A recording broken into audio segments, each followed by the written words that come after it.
a poppin' neon light. Xbox clowns, the price ain't nine. PS5's ready, rolling dice. Wolverine's waiting, claws so sharp. GTA 6 gonna steal your heart. Ooh, yeah.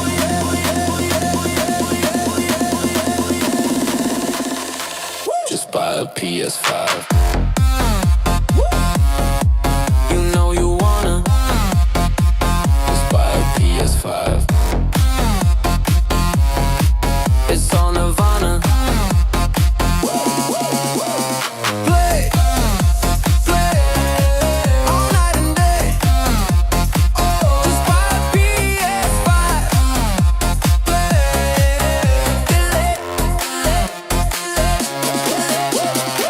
Controllers buzzing, game so sleek. Buzz, buzz. Sony stacking wins each week. Xbox can't compete, they hike the price. PS5's a move, take my advice.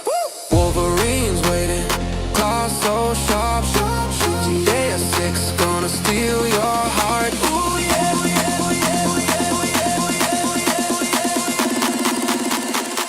Just buy a PS5. You know you wanna. Just buy a PS5. It's all Nirvana. Play all night and day. Just buy a PS5.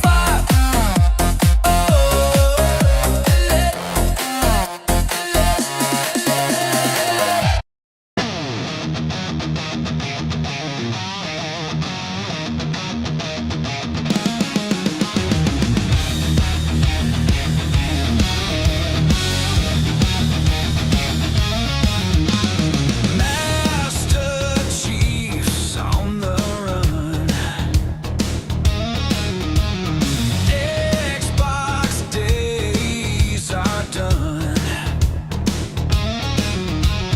He's traded green for blue. A Spartan's gotta do what Spartans do. The rings are silent now, but he's making a vow. Halo's got a new home. PlayStation's where he'll roam. The fight's not over yet. It's just a console reset.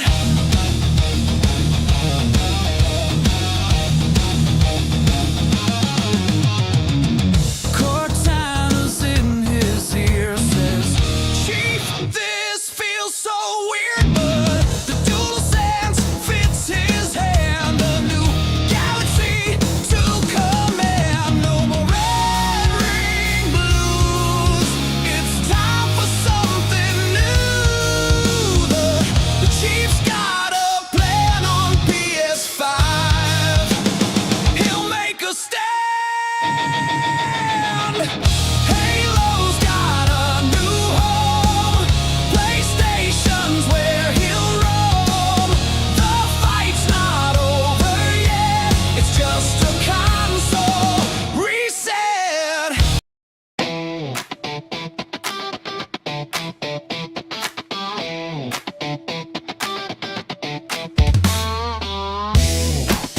Yes, I would like to have a refund. Yeah. Dusty Ben's got a shiny new toy. A free Xbox Alley, oh boy, yeah. He's shouting loud, he's making noise, defending consoles like it's his ploy. He's all in now, he's on the team. Microsoft dreams in his bloodstream. Dusty Ben, free stuff makes a loyalty spin. Dusty Ben, will he stop? Where to begin? Dusty Ben,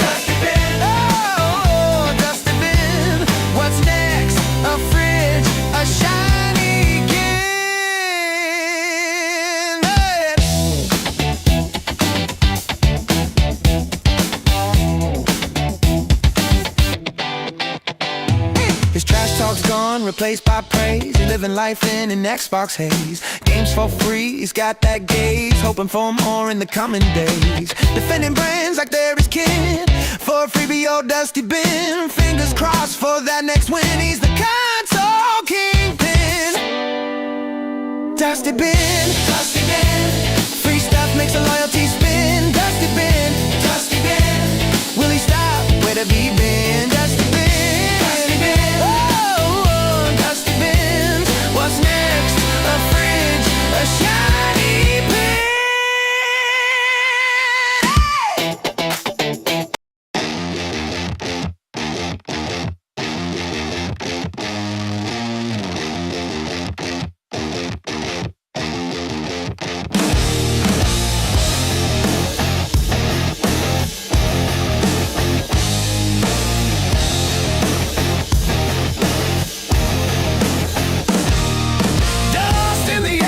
Settle for long.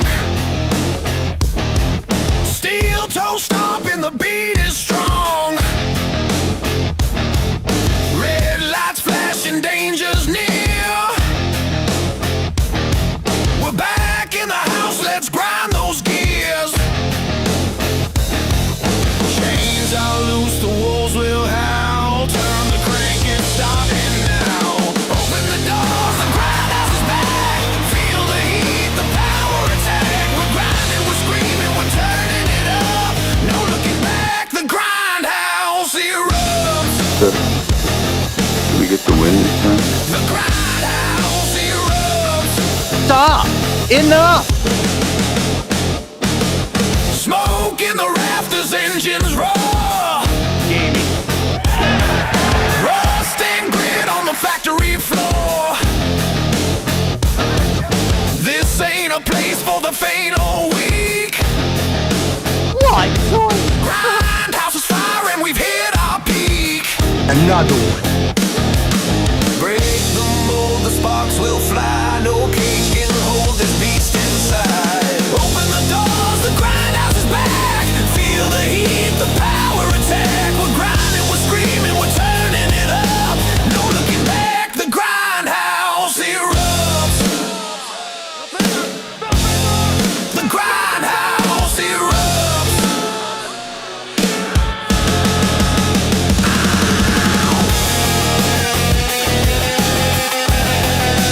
It's trouble time.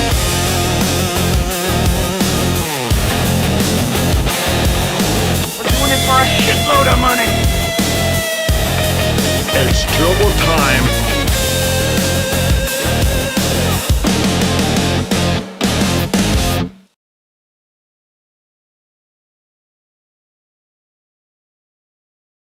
What's up, grinders? How you doing? We are back. Oh man, it's been some time, man. It feels long.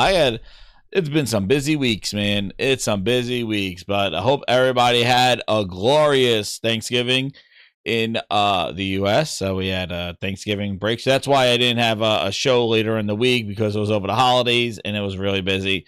So I was unable to do a show. I did put out a clip of a Grindhouse clip from last week's show. I put it out this afternoon, so you can catch that there. I added a couple of my own edits of Inside the Matrix and entering the Grindhouse there. So check that out. I dropped it earlier today. It was funny. I put the movie over what I was talking about at the time to give better visuals for that hilariousness there. And yeah, it's going to continue tonight. So everybody hit that like button. We are going to rock, man. We, again, the news has been, we got a little bit of news today, not some craziness, you know, just stuff that's going on. And we're just going to chill out, post kind of, you know, rest our get ready for the holidays that are coming up. If we haven't gotten ready already, man, the shopping has been insane there. So hit that like button. Also, there's a goal tonight, so we go to the super chat goal. I will be streaming the Marvel Cosmic Invasion, which released today. Looks awesome. That I could stream that live for everybody there. And then we have our VIPs there where you choose what I play as well. So without further ado, let's do our shout outs and let's talk about this and get into the news. That's right. Shout out Dimension Legend, Josh as Leech, Doc Zone in the house. Hit all the buttons. That's right. Albert Gouchard, Who else is there? Will Hancock, Wild Wolf, Mr. Tennis is here. Iconic Gaming, what's up? How you doing? Ron is in the house. He says it's been a while after the holidays. Not even a bleep from Microsoft for how Black Ops 7 is doing. Oh, man. They had the stats out last year. They put out like 1,000 gunshots being shot over the weekend. But man, oh man. Yeah, they've been quiet about that one, man. But Phil Spencer. Black Ops 6, day one Game Pass. Black Ops 6. Like, I said I wouldn't do that. No, well, he should not have done this it. room have probably been used to spending 60, 70 Amy in bucks the Hood. every year. Now, if they're already subscribing to Game Pass, And good to go. But it's a choice. Oh, Phil, yeah, they're not choosing it. That's right. Dad of War, what's up? Crooked Wild Wolf again in the house. Nick in the house. Will Curse Kane, how you doing? John Wayne, the John Wayne is in the house. There he is. How you doing, man? Hit that like button. Share it out. Let them know that the Grindhouse is live. We're back from the holidays. Bellies full of food, a feast, and feasting. What the hell's going on over here? Feasting. And we got some things going on there, man. Yeah, had a good turkey day. Yeah, it was, I mentioned it last week that I was ordering a karaoke machine, man. A Kero from Amazon. I got it. I gave it as an early family Christmas gift so everybody could, we could use it like Thanksgiving. We have a Christmas party coming up with New Year's and Christmas Day. Man, it was a blast.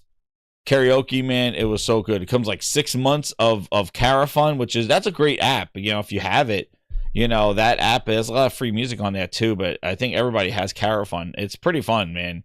And you get a couple of drinks in there, and you're rocking to put on a show. It's fun. So, yeah, we had that during Thanksgiving. It was a blast. Feasted over there, did a lot of shopping. I don't know what didn't do as much gaming. That's the one thing. I didn't do as much gaming as I wanted to. That was the thing. I was just too busy, man. I was just too busy. Like getting ready for stuff for Thanksgiving, then just shopping around and just doing stuff, man. I was able to game a little bit, but every time I turned on, to turn on the PlayStation to play, I was like, my eyes were like, I was like fighting to stay awake, man. But it was busy. It was a busy weekend, and I'm back. I'm glad everything's calming down. Work has been crazy as well, and that's going to calm down now in the next day or so. So it'll just be a residual stuff, and then I'm into the clear for that. But you know what happens here at the Gaming Grindhouse when you subscribe here? Just to let you know, we did the Grindhouse Grindsgiving last week. We are going to be doing the Jeff Keighley Awards. Talk about a snooze fest. I don't know if I want to stream those live, grinders. You can let me know in the comments if you want me to stream that live, and we'll just hang out, chill, play sound bites, play all music over Jeff Keighley. Maybe we'll do a live stream. I typically do it. I like to do it in the second hour or the third hour, whatever how many hours he has this thing. It's just that it's long. It's long. So probably going to stream that. But then we do the Grindhouse Awards as one of the segments of the Gaming Grindhouse where we'll have you guys vote on some things, but also some awards. And Xbox has just been killing it in the Gaming Grindhouse Awards every year, the Grindies there. Neil said he just got paid today, so old Christmas gifts are bought. No stress now. And that's what the thing was. I was trying to grab everything I needed for the holidays over the weekend. I think that's where it basically, I limited a lot of stuff I did because I basically was like trying to get everything done. And I pretty much got everything done. It's just like for the extended family and stuff like that, residual stuff. But the main stuff is done. So, we always do, Neil. We always want to watch for new announcements in the show. We always do. But the problem is that Keighley gets smart. He puts them in between commercials. He throws out some music events. We see the flute, Phil Ness. The flute comes out there. We haven't seen him in a while, right? Where's our flute? We get the flute man comes out there. This is what I look forward to every year. I get the Phil Spencer, the flute. He comes out there. Right? We get the Phil Ness. There he is. Dude, last year he brought like 5 friggin' flutes. He brought a bassoon. Dude, he had the little flute, the big flute. He had all the flutes. There it is. Look at that thing. Dude, I don't know if that's a flute. He'd be still standing there. He's not even watching the conductor. He's like, I do my own thing. He's like, I do my own thing. I don't even need the conductor. There he is. Phil puts on the wig every year and goes out there. Every year, Phil goes out there with the wig. Look at him. Look at Phil. That's probably his new job. Amy in the Hood says, you better buy another flute, Phil. She said, Amy in the Hood's like, Phil, you better buy a new flute. I see you in that wig. I see you in that wig, Phil. You better get some more flutes because that's gonna be your full-time job because you're gonna be not gonna be here next year. Who knows? Then we do predictions. Oh man, then we do the predictions. Will Phil get through 2026? Oh man, that's a prediction show. Will he still be there? Or Sarah Bond does the Omega, the Omega flute. Dude, that was the Omega flute, dude. I don't know where he pulled that thing out of. Yo, what the hell that? He brought out all the flutes. He used to just do one flute. Then he brought 30 flutes out there. And Jeff Keighley just laughing it. You know. There's some corniness in the whole Game Awards and stuff and Keighley doing it. But we'll see. Every time I'm like, oh, and again, we'll talk about the Game Awards tease. Next topic. Well, let me just finish what I did for the weekend shopping. So definitely put in there. He hasn't got to do 2,000. Yo, Josh says he's counted his days. Phil's gonna be like, yo, Josh. Phil's gonna be like, what is it? He's gonna be at the Christmas vacation. His boss is gonna give him a fruit of the month club. He's gonna be like, you're out of here, Phil. Save a buck. The fluteness. They're gonna leave a flute. They're gonna leave a flute by Phil's door and say, yo, Phil, here you go. You don't come back on Monday. Oh man. So as you know, it's a lot of stuff I kind of like. This is the thing that I didn't realize about Black Friday, right? So Black Friday, if you don't know, outside the United States, it's the day after Thanksgiving. And this is when all the sales, people wait outside, when you see all the things of people getting like stomped on and doors getting pulled out there and people smashing TVs off each other's heads and all the viciousness that comes with Black Friday. If you're not in the United States, that's where all that comes from. And back in the day, Black Friday was one of those things that you would wait out overnight. You would wake at 4 o'clock in the morning. Then they started making Black Friday become on Thursday, like on Thanksgiving. Like after you finish your turkey, like 4 o'clock, stores will be opening. So people were like missing Thanksgiving and just like waiting outside for these deals, these doorbusters. And a lot of times, listen, I used to work at Circuit City. I was on the other end of this, of Black Friday shopping. I saw what these companies did. They got some cheap ass, low grade technology, and they put it on they must have bought it in bulk. I remember we had this camera. This is back in the day with digital cameras were getting big and stuff, and they were $300 for a Kodak camera and all this other shit. But digital camera, it was $100. Dude, these things came in. It was some unknown brand, a bucket of them, and they're like, "That's our doorbuster. You got to sell these." And I'm like, really? And I watched people line up. They thought I was giving away friggin' free cotton candy, a free kid. They were like $100 for a digital camera. I'm like, these things are ass, man. They're broke when you open up the box. You probably got to put it together. But man, oh man, that was the Black Friday doorbuster. I'm like, yo, this is a door stop. This is not no doorbuster. This is your buster for buying this thing. Oh man. Doorbusters. And then I got in trouble because the people were lining up screaming, and I was like waiting there, and they were like, "Hey, well, how many camera bags?" Because you buy a camera, you get a free camera bag. So I'm like, so this box, my manager comes over, he's like, "This box is free camera bag, keep camera bags." Temu, yo, this is before Temu. This is the pre-Temu. He's like, "This box is full of camera bags for free." I'm like, okay. I'm like, who wants free camera bags? Dude, I had these people, I felt like I was at a concert. They were screaming. They're like, oh, over here, screaming. I was like, yo, so I started taking camera bags and throwing them into the crowd, having some fun with it. I'm like, yo, what the hell? These people sitting there for hours. Manager comes running over to my ass. He goes, what the fuck? What are you doing? I'm like, what happened? He goes, I was like, the free bags. He goes, after rebate. I'm like, oh, yo, people were running out of the store my free camera bags. They're like $30. But they need a rebate. I was like, rebates? Yo, remember those mail-in rebates? Oh, shit. You would buy something, and then you had to fill out a credit card application and put it in post. You had to put it in the mailbox. Like a letter to Santa Claus. And then you had to wait months. Dude, this shit broke before you got the rebate back. Yo, it was like you would put the rebate check in the envelope. You mailed it. You had to put a postage on it. Oh, shit. Put it in the mailbox. Lick that shit. Put it away. And then you waited 7 months. And then it's like, here's your $50 check. Cash it in 30 days. Oh, shit. I was like, oh. Dude, remember that? Remember those? Yo, mail-in rebates. Oh man, mail-in rebates. That was the worst. Dude, that was, you might as well just lose the money. Although, hit that like button if you remember mail-in rebates. Holy crap, man. Use that to fill out a whole, like, yo, and then I'm like, where's my rebate? You needed like the receipt. You had to like get a copy, and you need a copy machine, go stapled and shit. And then you had to put the receipt copy with the rebate form. You had to find an envelope, put in all that together, then put a stamp on it. Go take it to the post office. Yeah, only get $20 rebate. $20 in the mail 6 or 7 months later. You'll be like, what the hell is this for? Did I win it? And you probably usually rip up the check. You're like, oh, this is some fake check. Yeah. Yo, shout out to Ron M getting us kicked off with 10 VIPs in the house. Thank you so much, Ron M. I appreciate it, man. Yo, membership bomb. I'm gonna give away some members to do today, baby.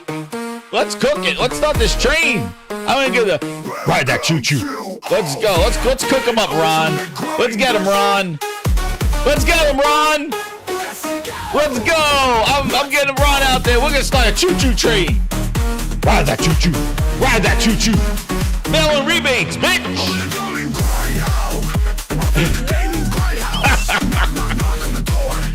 Let's go! Let's get those numbers out there. I gotta update my shit. Oh, I gotta update it. Ron M be cooking. Get him in there. Boom, boom, boom, boom. Yo, I gotta stop it. Stop the music! You remember those mail rebates? Oh, shit. The OG. That's right. Ron M is the OG, baby. He's in the house. Yo, Neil says he hated working at Blockbuster on Christmas. They'll open and answering the phone. Oh man, I can't imagine, dude. Shout out to who got him? Freddie got him. Phoenix King. Yo, I'm gonna be doing a members stream too, so keep that locked down. John Dexter, Impatient Fire, Brian M, the King. I'm gonna do more. Will Hancock in the house. There we go. There you go. I got Death Switch, Ancient Runes Discovery. Oh shit. And Old Man Gaming Guru and Death Switch. Welcome. And Cyber Dragon. Dude, Cyber Dragon in the house. 47 months. Holy shit on me. Yo, shout out to Cyber Dragon. 47 months. I've been doing it that long. Woo! Man, Gaming Grindhouse be cooking. What's up, mod, chat, grinders, and our host. That's right. Yo, Cyber Dragon.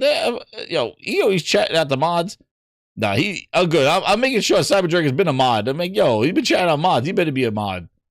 There we go. We got you. We got you, Cyber Dragon. But yeah, those mail-in rebates and all that shit, dude. But anyway, so I saw some people picked up, so Lloyd Hall got a Z1 Extreme.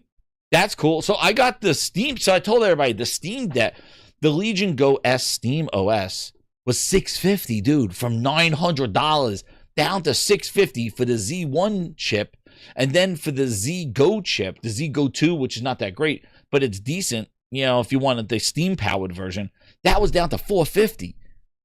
Dude, they took off like $200-something of that stuff. Dude, I went and got my price match for that. So, yeah, I got that. I picked up, I got NHL for $30. What else did I get? Any other gaming stuff that I got? I didn't buy any controllers this year. I'm done with controllers.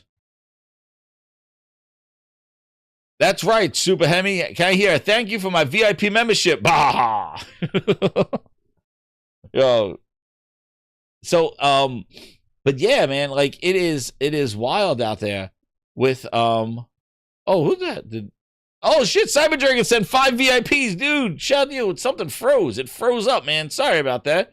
Cyber Dragon with the 5 VIPs. Yo, thank you so much, man. I gotta be updating this. Thank you for the VIP membership. Oh, me hooker. Everybody be cooking today. Everybody got that turkey leftovers. Thank you for the VIP membership. Boom, boom, boom.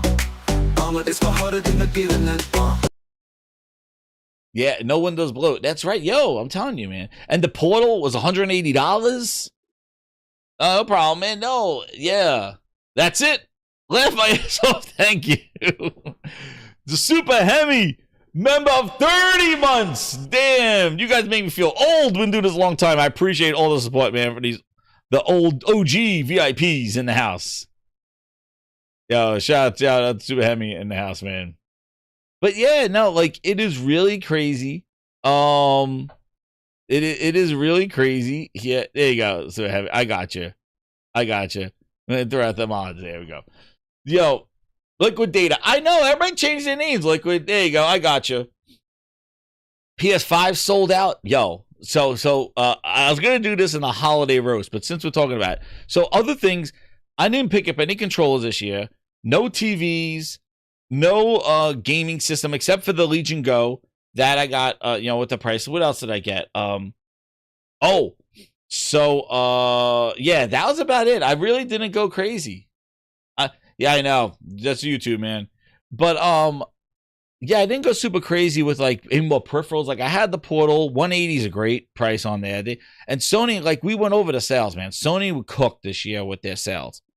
Their PlayStation, and one thing I want to talk about weekend shopping. So I was at Best Buy yesterday to pick up NHL because I had to go to a different Best Buy.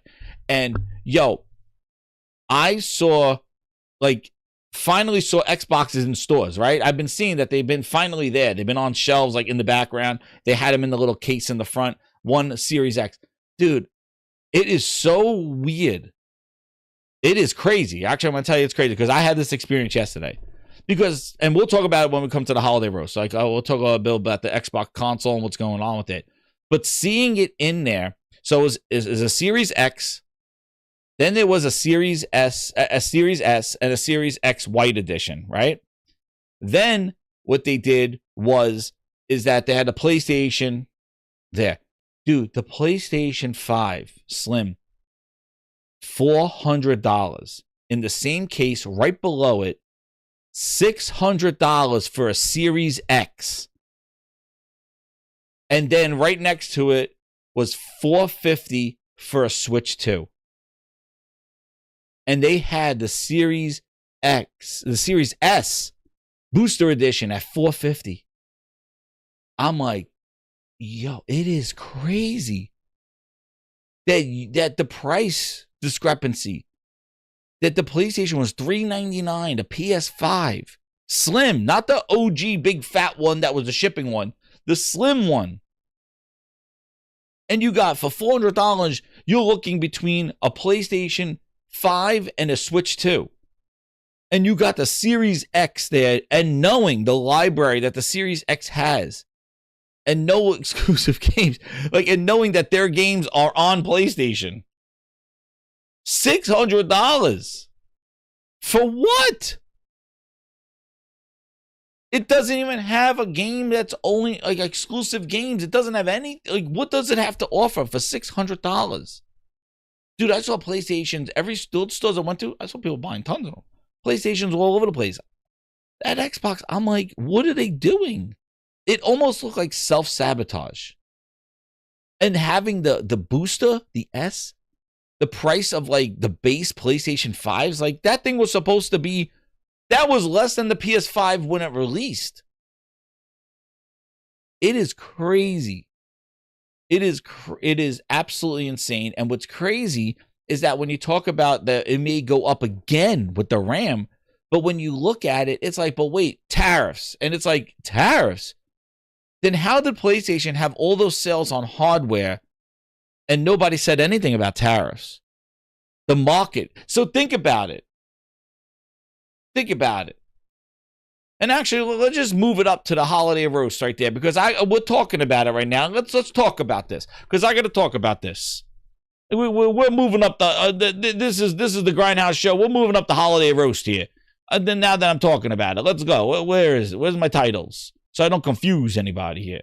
Let's move this up a little bit, and then we'll get to the Game Awards with the Keeleys. But let's get into what we saw at retail here, because I got a gear to grind with this stuff. We're moving topics. We're moving topics here at the Gaming Grindhouse. We gotta roast. We gotta do something here. There we go. Just so we don't confuse anybody coming in late of what we're talking about here. There we go. Now we're going. I fixed the topic list. There we go. right? No tariffs on the RAM situation, right? It's not tariffs on the RAM. No, it's not, Ron. No, it's not. The tariffs, the RAM is because of AI scooping up all the RAM and making RAM limited in the marketplace. So all these stores are jacking up the prices. It's absolutely insane. I was looking at RAM because I had to get a M.2 SSD that was on sale. I got the Samsung 2 terabyte Pro. I had to put that in my laptop. But 4 terabyte. 4 terabyte, it was like $260. I'm watching. It may go on sale again. Holiday leftovers. That's right, Josh. Yo, it is crazy. Like, they said their 2 price increases on the Xbox console were because of marketed conditions and all that other stuff. They had no sale, like we talked about last week, on Xbox hardware at all. No console had sale prices. They kept those same high prices. And that's why when I saw that and seeing it in reality, like we look at it on the internet and stuff like that, and you see the prices flash up and all that other stuff. But when you're like at a store and you're looking at this stuff and you're looking at these Xbox, dude, holy crap, wait a second. Not even $650. It was $650. But when you're seeing the price difference and you're like, wait, I'm looking at this display and you see an Xbox there for $650 for a Series X, 1 terabyte. And right above it is $399 PlayStation 5, 1 terabyte. And then to the left of it is a Switch 2 for $450. The brand new Switch 2 for $450. And you're looking at the 3 of them in a casing right in the front of the store. It is like sticker shock. It's like, whoa, what is going on? And I can't believe they didn't do anything with the price of this thing at all. They just had the 2 price increases thinking that, hey, maybe they'll take $100 off for the holidays, bring it back down to the reasonable price to move them. They didn't. One thing I wanted to talk about here is if you remember, and I want to know, like, if you guys were going shopping at Best Buy, most likely Best Buy, and not Target, or even GameStop. About a month ago, these things weren't even in the stores. Target, Best Buy, because I know when I leave Best Buy, I look to the right, and I'll see like behind, like, you know, for pickups and stuff, and you'll see like the top shelf will have all the consoles on it or customer service. And when people were saying like, hey, you know, there's no consoles in the stores, right? There weren't. Like, you look up there, you'll see PlayStations, you'll see Switches, but there were like very few Xboxes. What I noticed was this past week, there was a lot of Xboxes up on those shelves. More than I've ever seen before. Almost like back when it released. I've never seen that many Xboxes on like, you know, behind customer service, like on the shelf. So definitely, I feel, and this Moore's Law is Dead has talked about this, they're limiting manufacturing of these things. That's what I think. I think that they held on to stock and they shipped it and bought it off for the holidays and just shot a bunch of stock out there. And the fact that they didn't decrease the price lets you know that these things are fixed. Like, I don't think they're making that many of them. That's what I think. I think that there's definitely, they're manipulating stock because the stock has not been coming into these stores. Even when we were talking about GameStop and people interviewed at Target, dude, remember Dusty Bin? I don't know if you followed up with Target. Target was getting 1 Xbox in on October 19th. And we were sitting here going, dude, we're a month away from the holidays. Black Friday sales started earlier in November. They've been going on for a month. It just didn't happen this week. Black Friday sales have been going on since Halloween. Black Friday, they had... So, like, Dusty Bin called up Target, like, yeah, we're getting 1 Series X in on October 19th. He's like, see? Dusty Bin, what do you mean? Dusty Bin, see? They got 1. And he was satisfied. Dusty Bin's like, oh, back time to make the cookies. He's like, that's it, I'm satisfied. They're only getting 1 in. That's it. Dusty Bin said, put the oven on, preheat the oven. Get the batter. Get the chocolate chips. And Xbox is still alive. Preheat the oven 350, please. Back to making cookies. I called up Target. They got one in on October 19th. We're good. Xbox is back in business. Get the flour. Let's go. Knead the dough. Get my rolling pins. We're back. Get out the mix master. Dude. Get my flour. Get the butter ready.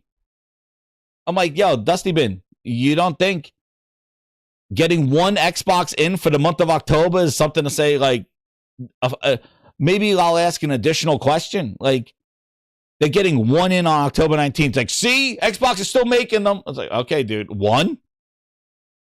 And I remember we talked about it. That's right, Ron. Microsoft cost accounting must be... Dude, they hoarded onto these things, and they shipped them out. Hence why what you see today... Let me pull out for effect. Grinders. Pause, Phil. I don't know. Like, dude. Go back and look at that. Best Buy is offering a $100 gift card with an Xbox today. Dude. They want it out of here. They're like, dude, we'll give you a gift card. Get this shit off my shelves. Get it out of here. And this is not an Xbox MSRP discount. This is not a Phil Spencer Microsoft initiative for Cyber Monday. No, this is Best Buy saying, get this shit off my shelves. That's what this is.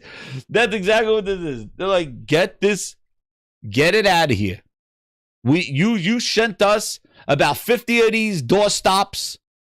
They're not moving for $650. Nobody buying this shit when it was $450 and $500. They're definitely not buying it at $650. They're like, take it away. Dude, that's what they're like. They're like the guy, yo, you want some more movie clips? You want some more movie clips? Yo, where is the guy? Dude, this is Best Buy. Where is it? Wicked. He says, take it away. Yo, I want that sound clip. Where he's just like, when he, about the green daughter, when he gets his daughter, and he's like, take it away. He's like, that's how Best Buy is. They're like, get this out of here. We're going to pay you $100 to get this off our shelves. Best Buy, $100, and that makes it $550. Still not enough. Still not enough. Dude, they're going to, I'm telling you, by next week, they're going to be offering a $100 Best Buy gift card, and they're going to say, and the Geek Squad is going to come and ship it to you and install it. They'll make you dinner. They'll tuck you in a bed. They'll put the kids to bed. They'll read them a story. A whole package just to get these things out of our store. That's what they're going to say. Next week, it'll be $650 for an Xbox. We'll give you a $100 Best Buy gift card. Our Geek Squad tech member will also, you'll get the Geek Squad package. He will drive the Xbox to your house. He will hook it up, plug it in. He will get the dinner ready. He'll pick up the kids from the bus stop. He will then read them a book.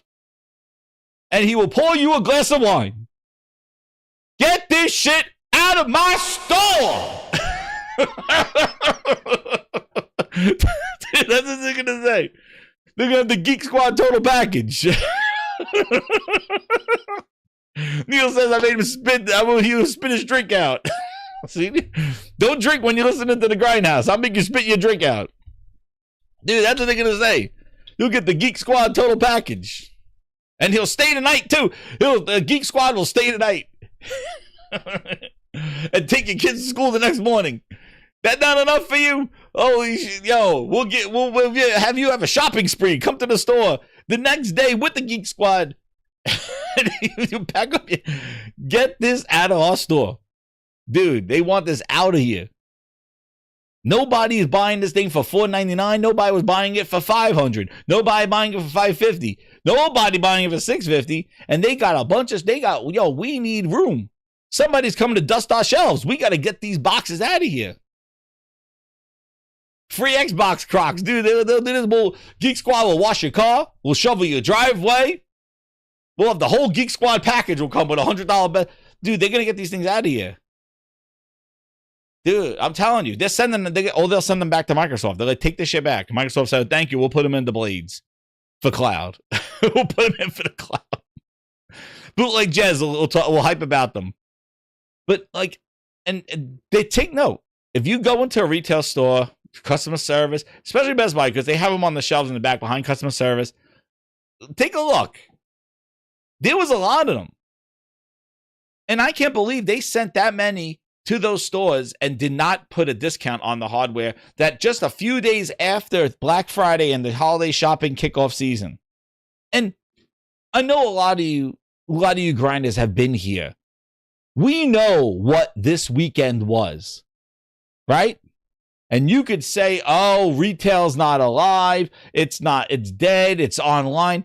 Regardless of where you buy your stuff, we all know that this is the biggest weekend. This was the Super Bowl of consoles.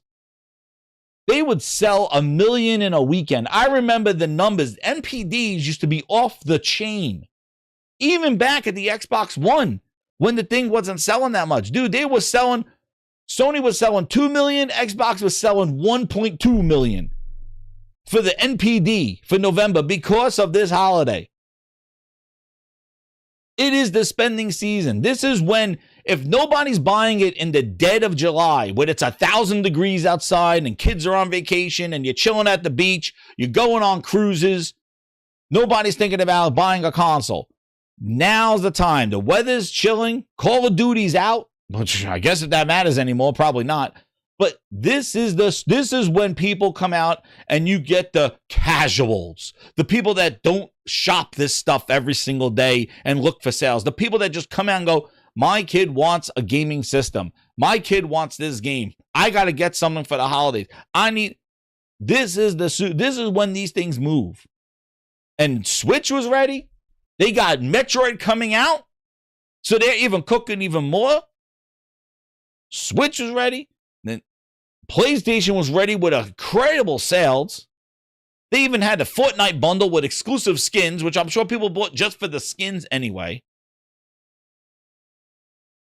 Bundled with Fortnite. They had a bundle with NBA already previously. This thing is sitting here with no bundled games.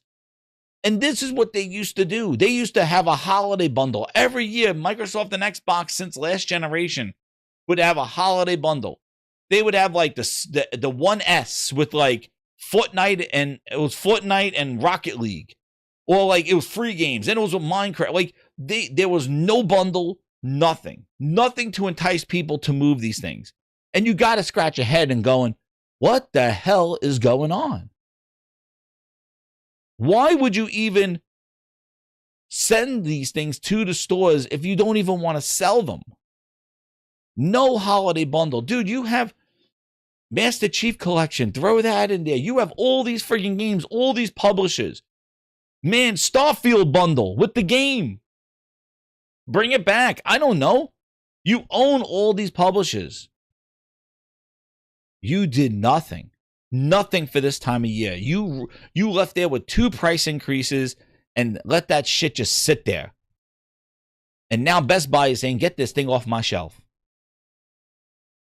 $100 and Geek Squad's coming to cook you dinner and tuck your kids in and take them to school the next day. Full package. The full package Geek Squad nanny pack.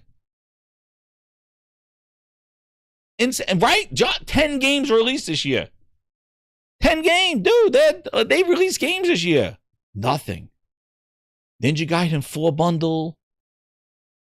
You know, Phil went to Japan 1 million times if he wasn't in the flight simulator, glazing simulator over there.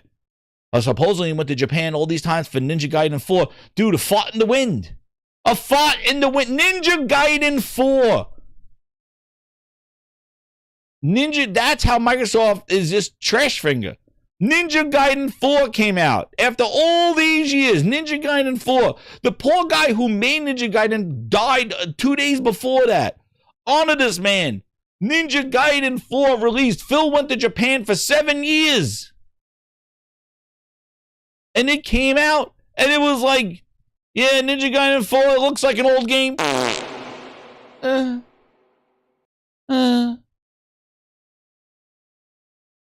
What happened? He was in Japan. Every time he went to Japan when they thought he was buying Sega, he would make a Ninja Gaiden 4. A Deki, that's right. It's a Yo, I remember him all the time, man. He Dead or Alive. Hakomi, what was her name? Oh my God, what was the girl's name? That was like his favorite car. I remember that. It's crazy. Craziness. Itagaki, or Hideki, yeah. Craziness. You don't bring it back. Dude, celebrate the franchises that you partnered with. It definitely is not the Microsoft of old, man. When they partnered with Titanfall, they were all over the place with Titanfall. The Ninja Gaiden, they created this game. Katsumi, that's who it was. Thank you, Josh. Josh is the gaming encyclopedia. Katsumi, that was his favorite character. I remember, man. That guy, Dead or Alive, and Kasumi was his favorite character. I remember that. Those were sunglasses. That's right. He was a legend, and he was one of the big proponents of Xbox, like with Ninja Gaiden and Dead or Alive. They were in bed with Microsoft basically back then with the Xbox 360 days, Xbox original days. You want to hear a blast from the past? What the hell movie was I watching? Oh, what was it? Jeez. Oh, man. Bernie Mac was in it, and he was like in a movie. He was like in a rental store. I think it was Grown Ups. Maybe it was Grown Ups 1. I don't remember. But he was in a rental store, and the kid was playing Tao Fang. Dude, if you remember that game, that wasn't from him.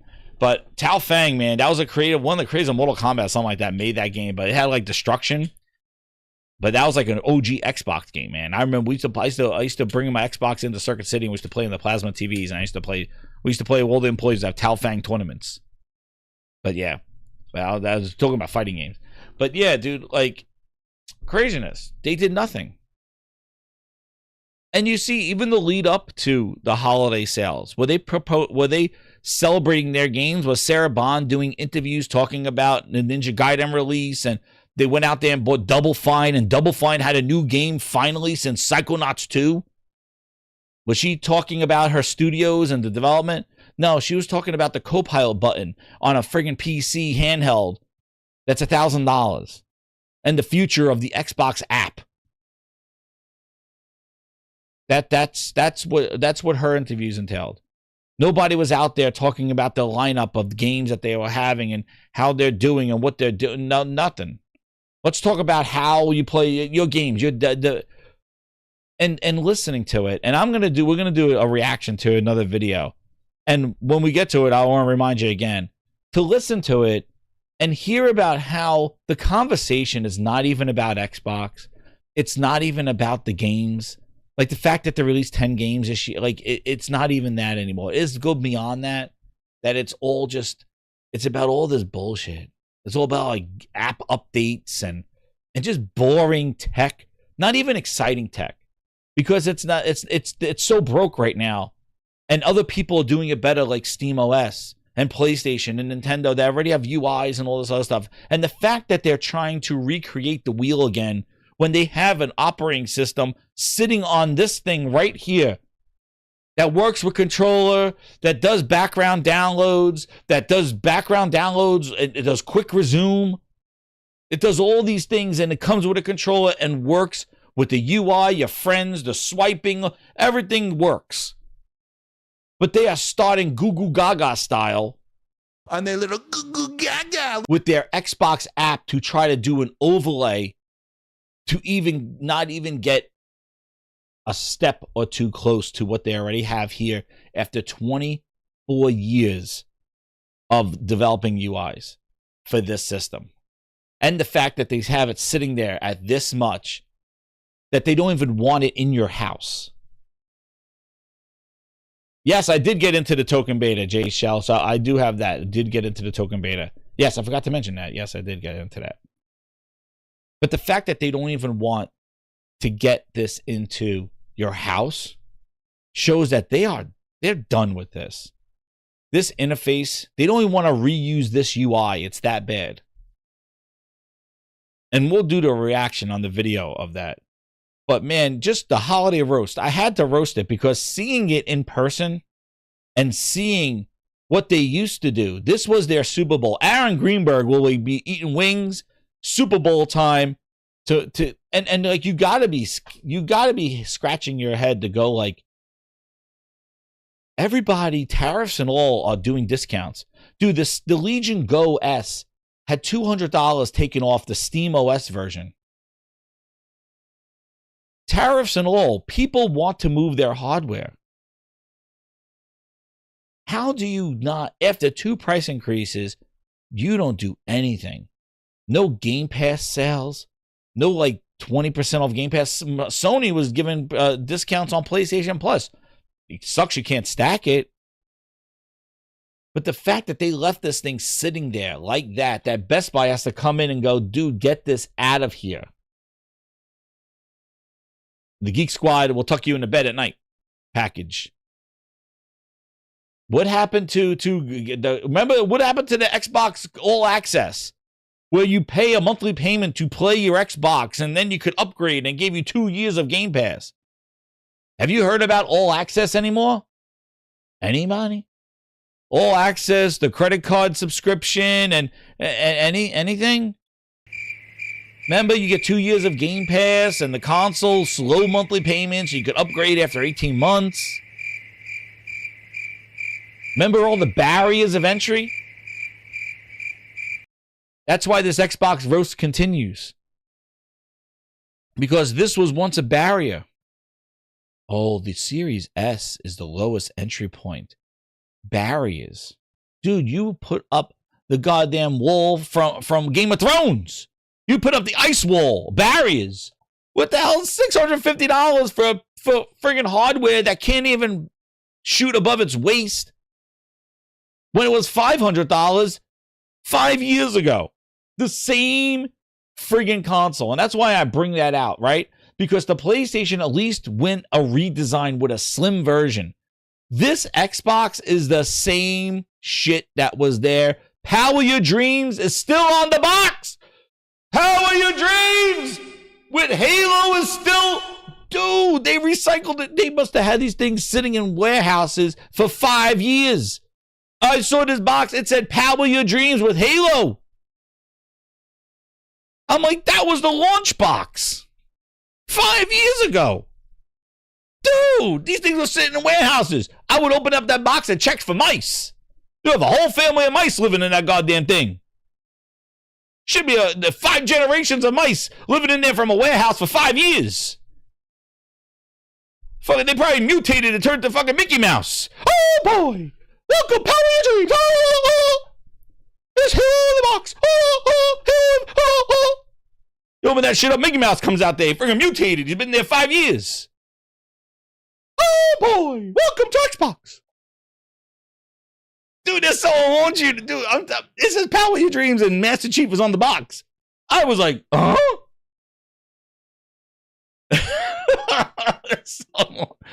But it's the same console. They never did a redo. They never made it slim.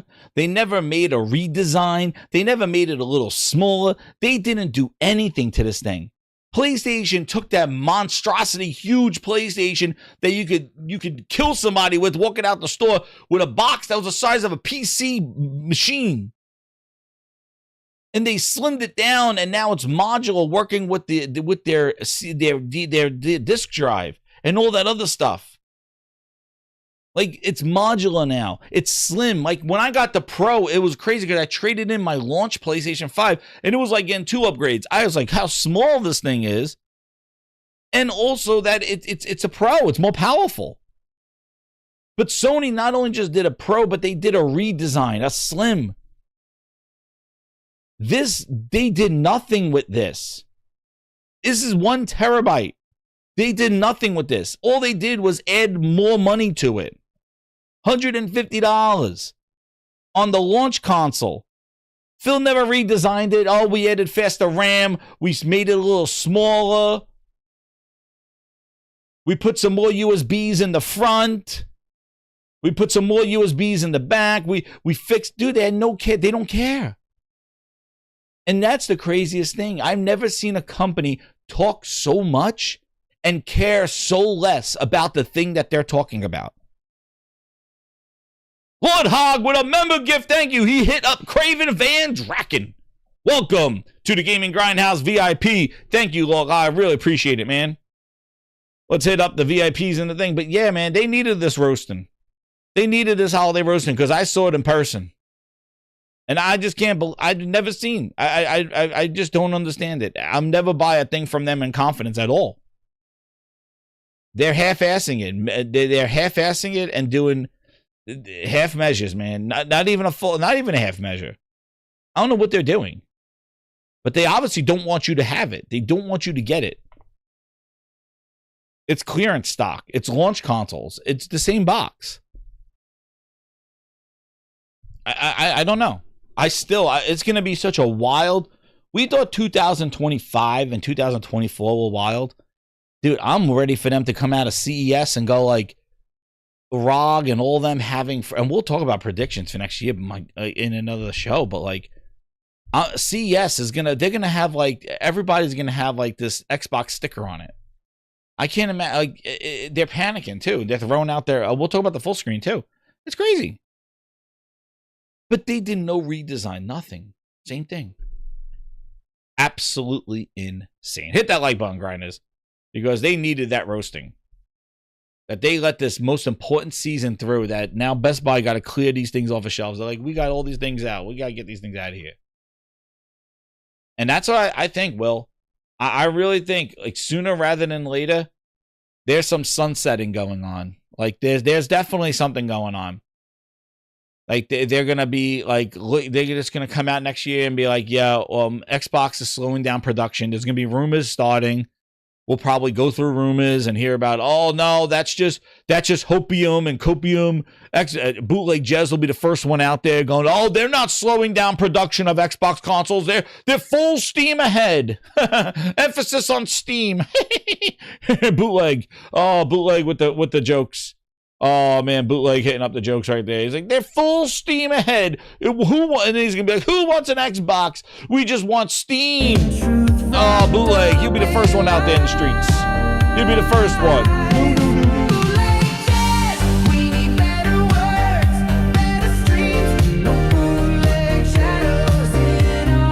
And that's how I'll start. After their January show, he'll be like, no. I confirmed with somebody from spokespeople who told me that the Xbox is in full production. Yeah. All right, Bootleg, keep with the Bootleg stories. No. And then there'll be a whole back and forth, and then finally, Schreier will come out there with the Mothman going, confirmed. And they're slowing it down. And they'll be, because they don't want that UI. Like, nobody has questioned that. I think I'm like one of the first people I've listened to a lot of shows. Nobody's questioned why they're not using the UI from the console at all in this Xbox full screen experience. Like, it is not even being used at all. Like, it's so strange. Like, they even try to make the UI on the Amazon Fire Sticks look like an Xbox, but they won't touch that on the Xbox app. And the thing is why would they? Like, if Windows 12 is going to have it, why would they spend all this time on the full screen app? The app is the future. That's it. Because that's where they're investing all their energy and Sarabon's marketing in. It's not anything on that console. Sitting on store shelves gathering dust for $650. No sale. They don't want you to have it. They don't want you to get an Xbox. They want you to just they don't want you to buy it. No bundle, no sale, nothing. They don't even talk about it. It is like the bastard child, like they put them in the corner. We don't even know. We don't even want to talk. That was a mistake. 20 years of a mistake. And the games are not even emphasized anymore. But they treat them like their Xbox Series consoles like they're mistakes. They don't belong here. And they got a UI sitting there. And like I said, Josh, they want to spend them out. Oh, you want that console? You like that experience? Well, yeah, $650. More? You're not leaving yet? You don't want a PC? $700. $750. You're not going yet? You're not leaving? You don't want to get a PC? Look at that PC. Look at the Xbox experience. You don't want to get $800 for a console. Oh, and Game Pass on console? Yeah, $40 a month. You still want to stay? You still staying? I'll give you another. You want another? I'll give you another. You want another? $800. You want more? $40 for Game Pass on console. You want day one on console? $45. You want more? How about another one? You got another one. $900. You want more? I can keep going all day. You want more? You don't want to leave yet? Sarah Bond told you where to go. I'll give you another one. You want another one? $1,000. You done? You still sticking around? You still doing podcasts about Xbox? Xbox console, I buy everything. You want more? $50 a month for Game Pass on consoles. You want more? I'll keep going. I'm going to spend you out, man. You want to spend $1,000 on a console and $50 a month for Game Pass and bootleg ass games on Game? Hey, yo, you stay right there. Keep doing your podcast. Xbox is back. Thank you for paying us all this extra money because you're a sucker. And that's what they're going to do because they don't care about that thing. They want you on PC with the app to give them feedback on what they need to do to how to fix their shit. You on console not helping them. They're not being helped on console. And with the final straws, gonna be like, oh yeah, you don't need to pay for online. And there you go. Now everybody's then they really cut their ties. But they got to make sure you migrate over first. That's why Play Anywhere exists. Play Anywhere has always been there. But it never was emphasized until now because now it's the bridge to get you off that hardware that they don't want to sell you. Because they're done with it. Like a dirty diaper. Yeah, we're done. Dump it out. 25 years. Oh, yeah. 25, we don't need it anymore. And that's what I saw. Seeing that thing sitting on store shelves, launch consoles for $650 for what? No holiday bundle, no redesigned box with Starfield on it or Ninja Gaiden. Not modernized at all. It says power your dreams still. Yo, Sony promoted Sony was all over goddamn Survivor Series, which sucked, by the way. Survivor Series was ass. I don't like war games, but that's another podcast for another day. Maybe I gotta do some wrestling podcasts. So I'm grinding gears about that stuff. But PlayStation was marketed all over the place. And their new line now is it happens on PS5. Wow. Did you see that? I don't know if anybody caught that new promotion from PlayStation for the holidays. It happens on PS5.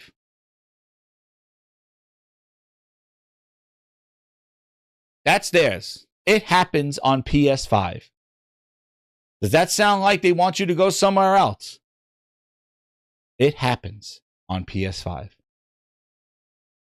And then you look at the green side and they go, everything's an Xbox. It's like, yo, you just gave up, man. Really? Every screen. It's like, what? So PlayStation says it happens on PlayStation 5. And you say everything is an Xbox. Dude, you used to ruin the towel. Like, let me see. I think I'm getting it right. I think that's what it is. Yeah. That's the new, and it was a weird-ass commercial, because Sony does their weird-ass commercials. But yeah, this is their holiday slogan right here. This is it. It happens on PS5. Not it happens at Sony. Not it happens on PlayStation. It happens on PS5. That's their new holiday slogan. Does that sound like they want you to go anywhere else? Does that sound like they want you to have experiences on other devices and grab ass over somewhere else? No. White-knuckled shots of pure adrenaline, spine-tingling, unforgettable, did you justice. Whatever happens, it happens on PS5. It was all over wrestling. That's how I found out about it, because I was like, they had a truck at Survivor Series where they were handing out like ice cream or something like that, and it was all marketed as it happens on PS5. That's their new slogan. And Wolverine, exactly, Wild Wolf, exactly. But yeah.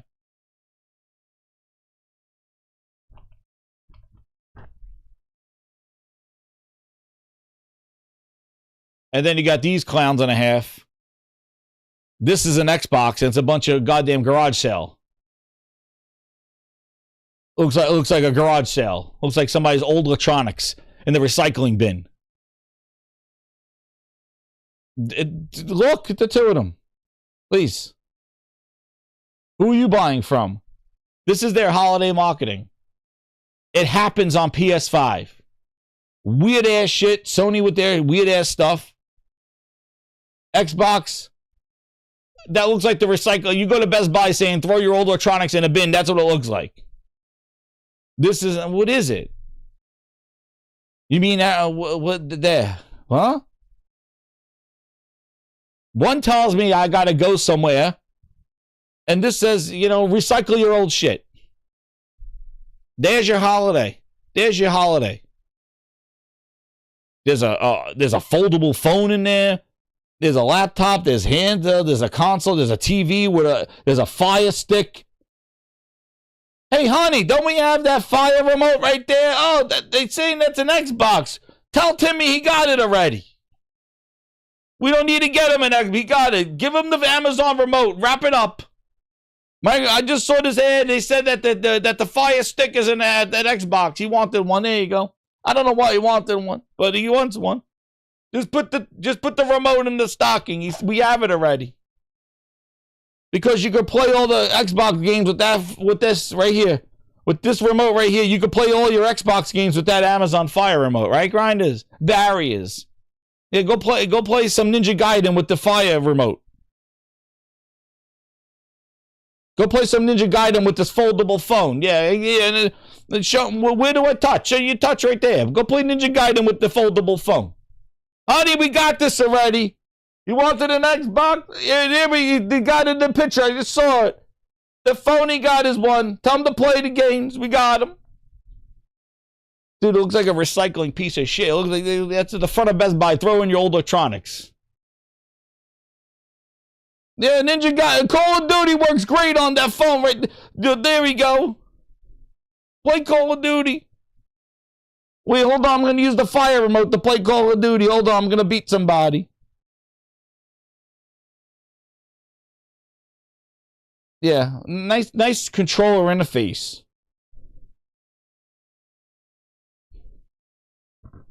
It happens on PS5. Fun.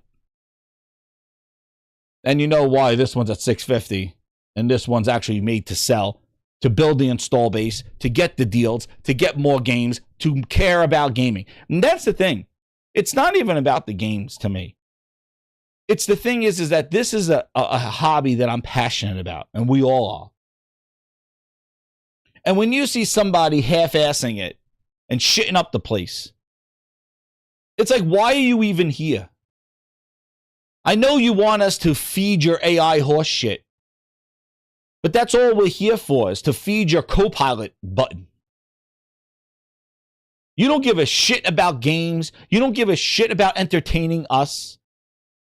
You don't care about anything. You released 10 games this year. You might as well release nothing because you didn't even talk about them. You don't even care about them. You didn't even bundle them. You didn't even hype them up in all your interviews and all your stuff. Instead, you care about where we play. And playing those games on these devices suck.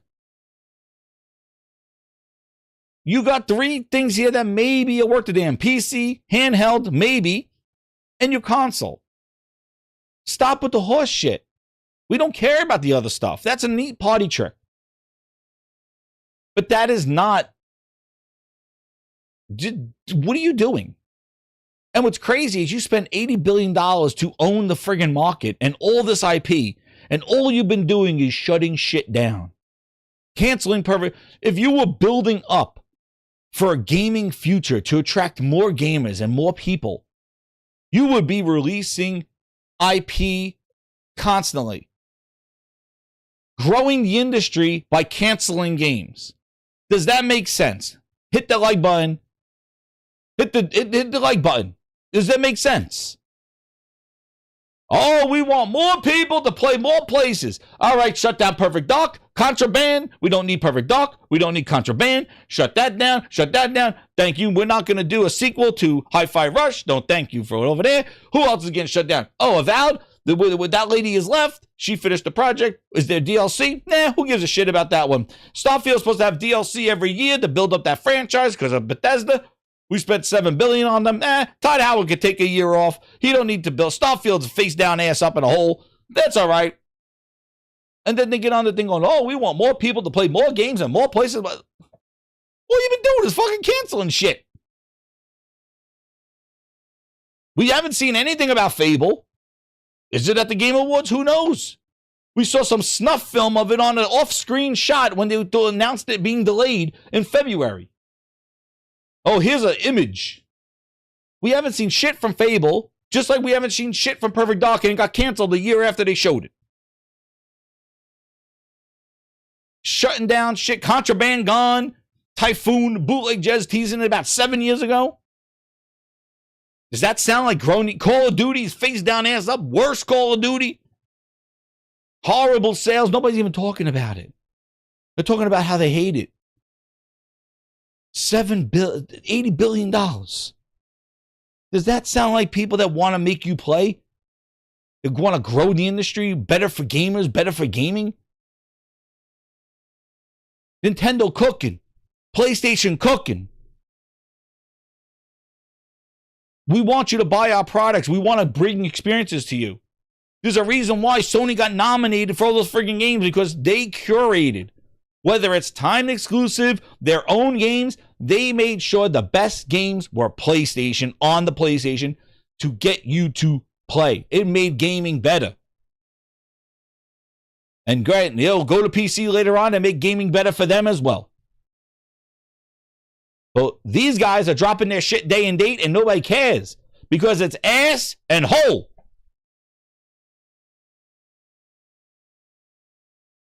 That's what it is. But that's what pisses me off. It's like you used to care. You used to do all the shit. And we liked you for it. We were fans of you. But this shit gotta go, man, because you ain't doing nothing. You're doing a bunch of talking and walking around in quicksand. And you're not changing the industry for nothing. You're a laughing joke. The ROG Ally X weakest point wasn't the hardware. It wasn't Asus's part. Asus did their job. Asus made the hardware. Asus made the screen, the control. Asus did their job. You know who didn't do their job? The other guy. The partnership, Asus and Microsoft. Asus did their job. They made the hardware. They made it function. They made sure the SD card didn't blow up. Asus did their job in the partnership. You know who didn't? The green guy. That guy over there. Oh, we're learning. We're learning. It's a we'll do more on the. We'll keep going. We're learning. I wouldn't want to go in no partnership with them. I did all my work at the Asus. I did all my hardware. I made it. I did all my shit. The other guy, it's evolving. It happened. They already went through this with the headsets. Lenovo, Asus, everybody was making the virtual realities. Oh, because Windows 11 was going to have the virtual reality in it. Oh, it was going to have all the HMDs. Everybody did their part. Everybody made the headsets. HP, Asus, Samsung. Everybody made the VR headsets. You know who didn't do their job? The other guy. Stutter and Satya. Windows 11. What happened to your mixed reality app? Yeah, it got canceled last year. It done. But the OEMs did their part. Their partnership, we made all headset mounts. We made, here's our virtual reality. Here's a new one with a higher resolution. Here's our Fresnel lenses. Everybody did their headset. Microsoft was supposed to deliver on mixed reality. With the Office, I walk around, I'm swiping, I'm looking at my virtual room, and I see Excel charts, and Satya was stuttering all over the place. And yet again, Xbox, Microsoft didn't deliver on the software. And we're doing it again. What's up, Muhammad? How you doing, man? But we need the roast. Grind those gears, grinders. Hit that like button. That's why we're here. Grind those gears. But yeah, I know it pisses you off too. I know. That's why you've been here for so many years. Because it's like, what are they doing here? Should have get off the pot.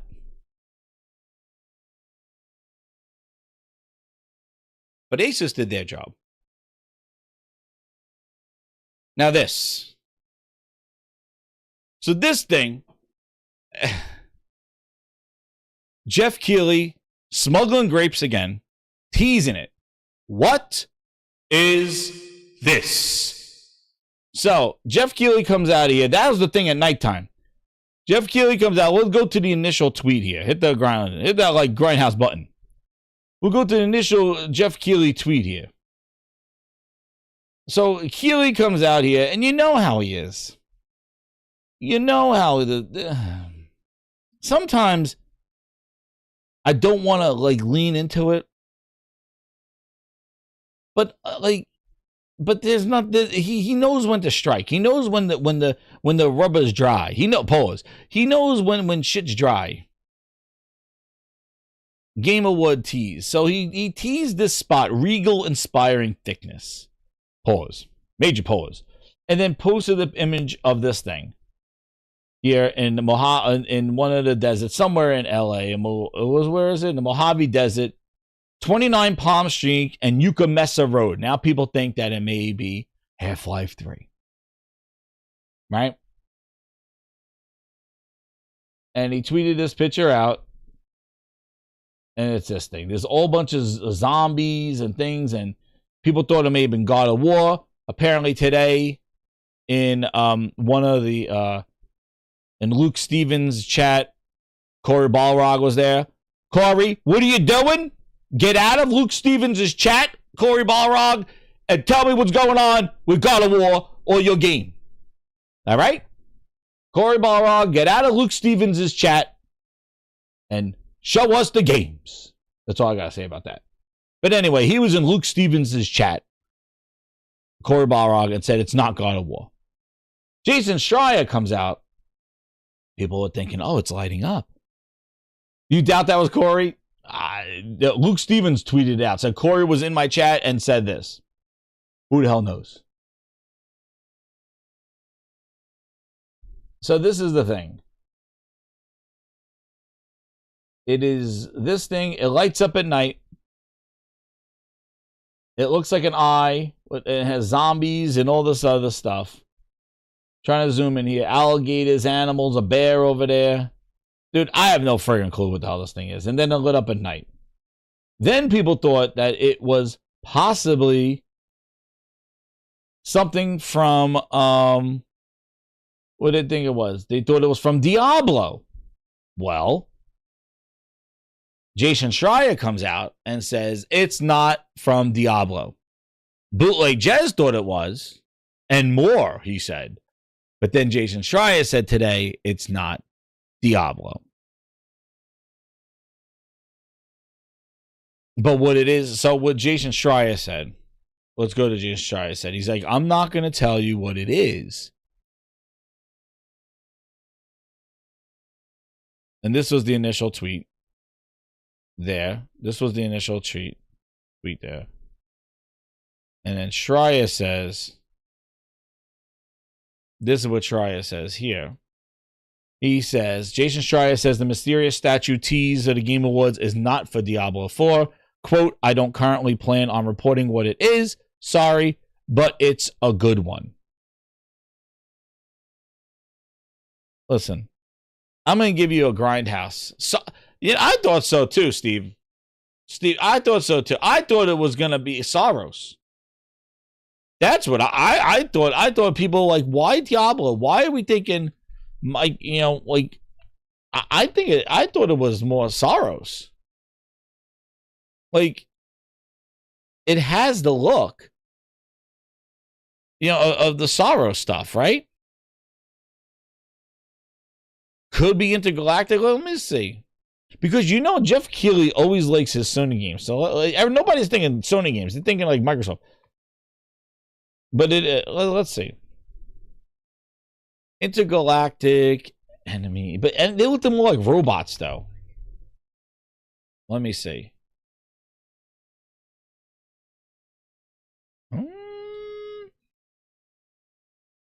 Yeah, see, Intergalactic has more of like a robot look, but it does have that red stuff. But it looks more alien and demonic. That's the thing to me. To me, it looks, there's definitely, like, there's zombies and stuff like that. So I don't think it doesn't look sci-fi. it looks more of like Doom-esque or something like that. That's why Sorrows, like what Steven said, I think I would lean more at that. And that's what I was gonna say. Steve beat me to it, but I was thinking more of like if it's gonna be something. Because let's go look at the enemies here, because like let's just take a gander over here in Sorrows. Let's have a little gander over here. It has more of a demonic look. Like, see, look. Signal But we already corrupted. saw Sorrows. Approximating. Maybe I'm drive for answers. this guy right here, holding up. he fights this thing with the tentacles. Your power weapon. By holding the It definitely has adaptive the trigger vibe. on L2, But again, you'll be able Sorrows, to destroy enemies using is it eclipse-driven more weaponry. demonic? It is.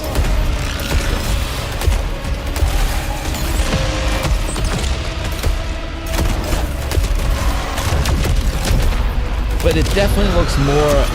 It doesn't look Soltari sci-fi. at all. holocache detected. Where's this guy right here? This one when he fights this thing. Where's the enemy? Skulls, look. Wait a second, guys.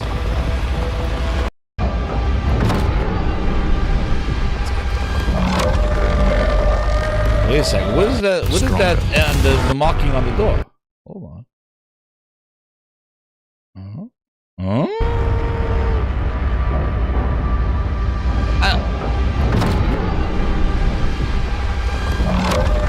Yeah, I don't think it's gonna be Sorrows. I don't think they would tease like that, but Sorrows are a good guess.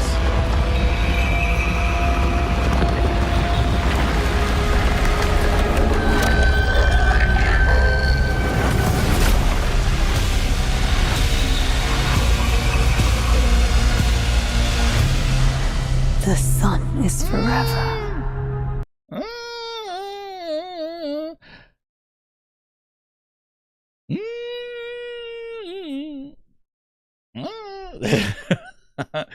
That's what I was thinking.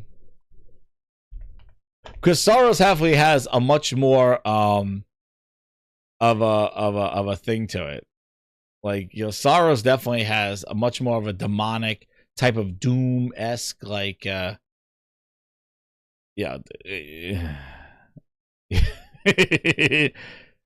I'm surprised nobody said that. Steve, you were the first. I didn't see anybody say that stuff. Steve and I thought the same thing. I thought the same thing. I was like, oh. But again, it's still more demonic. And we already got release dates. We already got the stuff. I don't think they would do something like a PR thing like this for that. The other thing is that it looks like a gateway to a portal. It looks like a gateway to hell or something like that. There's a whole bunch of demons and things like that and animals and all that other stuff on there. It looks like some sort of portal. I think it may be a new IP or it may be something. It looks, I don't know. Sorrows was one of my guesses there with that one. But then I'm like, why would they tease that stuff? Why would he tease that? Right. But I think it has to do something with like a demon thing. So that's why I think the Diablo, people are thinking Diablo, but then seeing this thing at nighttime, and then where's the daytime shot of it? Because then you get to see what the details of the statue is. Like, where's the statue details? Like, see? So this is at the bottom of it. This is what he tweeted out here. Honestly, I think that it's gonna be. I think it's gonna be something new. I think it may be from a dev that we know. I don't know if it's gonna be a franchise that we know. I think it might be a new IP. That's what I think. I think it's a new IP of something. Maybe it's Corey Balrog's new game. Who knows? You know what I mean? Maybe it's Corey Balrog's new game, a sci-fi demon, like, you know, Event Horizon type thing. I don't know. That's what I was thinking too. Dante's Inferno. That was one of the things I was thinking about. Thank you for. I forgot the name of it, but I was thinking of Dante's Inferno, like hell and things like that on there.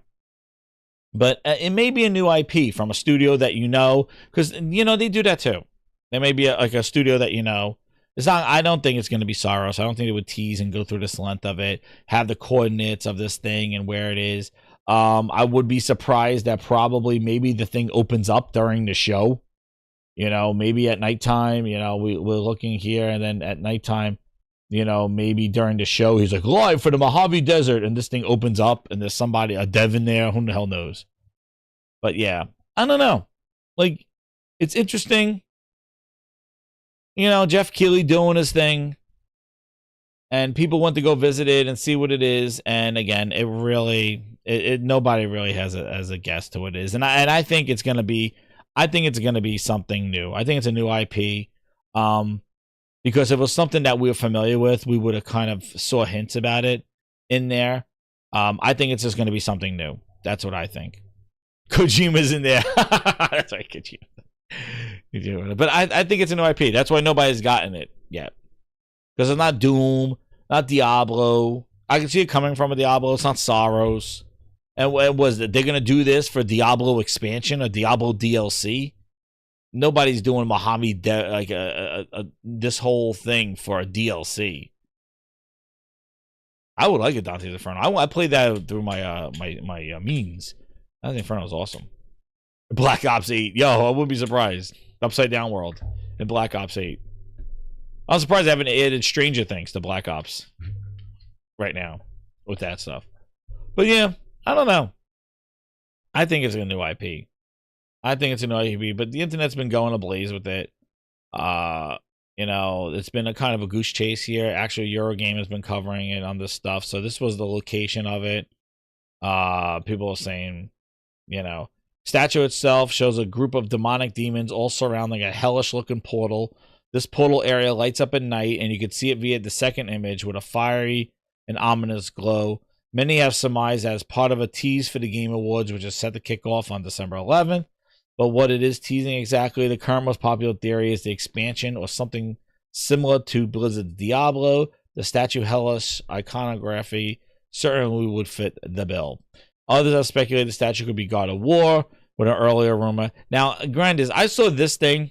Again, I don't know if there's spoilers or not. I don't know if this is real, but apparently somebody showed this on like a leak that this God of War remake. I don't know if this was like from the stage demo, the Game Awards, or something like that. But that looks like maybe they're doing a God of War remake on there. That just may be a separate announcement. I don't know if that's real or not. I don't know what happened to this guy, if this is real or not. Yeah. AI Gemini. It might be just AI. Who knows nowadays? Dude, with AI, it is crazy, like, what's real, especially with photos and stuff like that. Who the hell knows anymore? But I saw that, there. I thought I'd just show it to you on that one. But yeah, who the hell knows? People are going to say, make a blurry image of God of War looking back. Who knows what people could do with AI now?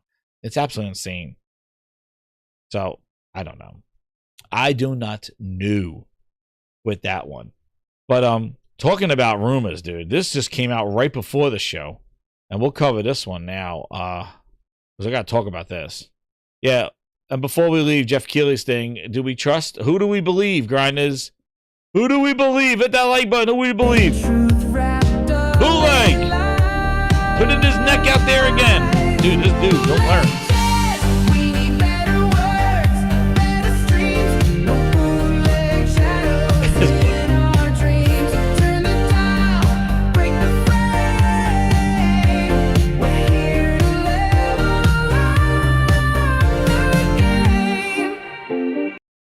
Time to reinstall Diablo. So it's really an expansion? Tease it. Damn. He goes, yes, but also more. All right. Bootleg says it's Diablo. Jason Schreier says it's not. Jason Schreier says the statue is not teasing Diablo 5. Jason Schreier, no idea where Jez is getting that from.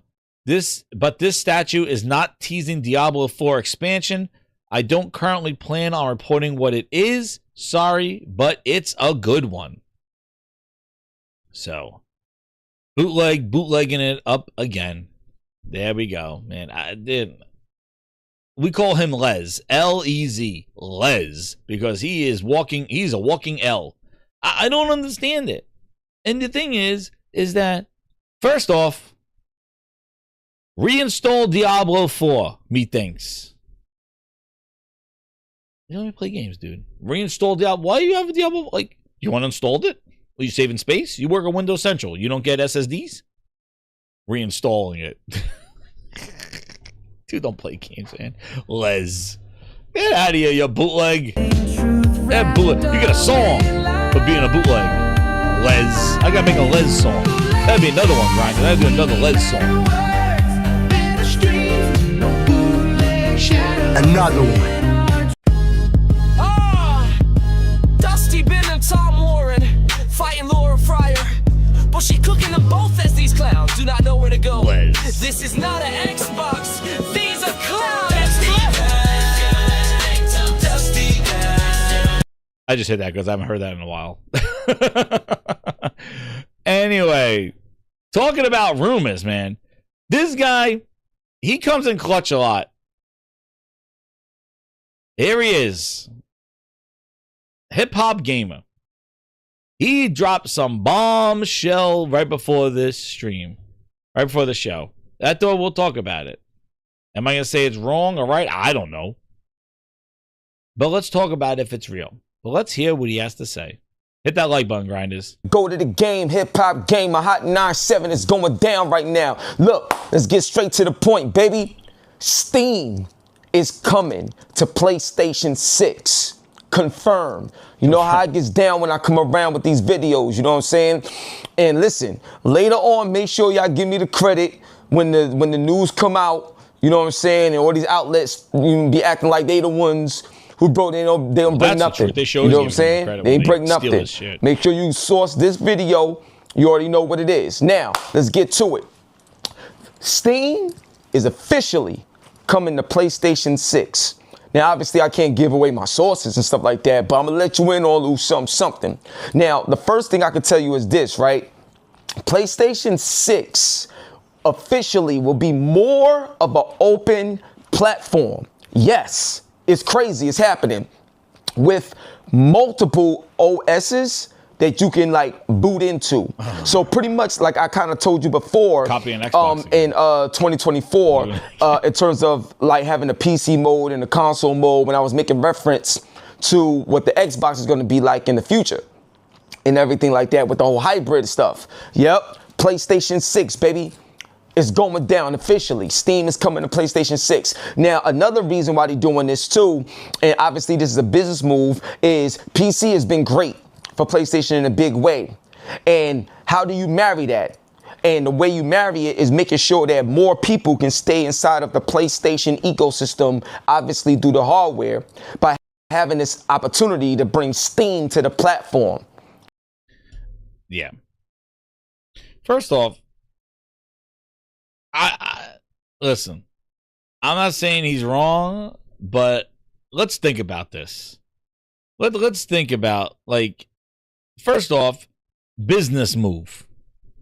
It's making PlayStation, you staying within PlayStation's ecosystem, marrying PC and this whole multiple operating system thing. I don't know why this is a thing. I think I know why, because that's like Microsoft's failsafe. But you, like I said before, Microsoft is not investing in their Xbox One interface for next gen. They are completely making something brand new with the Xbox app full screen experience. If they were going to do two operating systems, don't you think they will be co-developing them to work with each other and moving them together so they're ready to function on a similar device? They have abandoned the Xbox OS interface that's on your console in lieu of building a full screen Xbox experience. Now, PlayStation operating system. First off, PlayStation don't make Windows.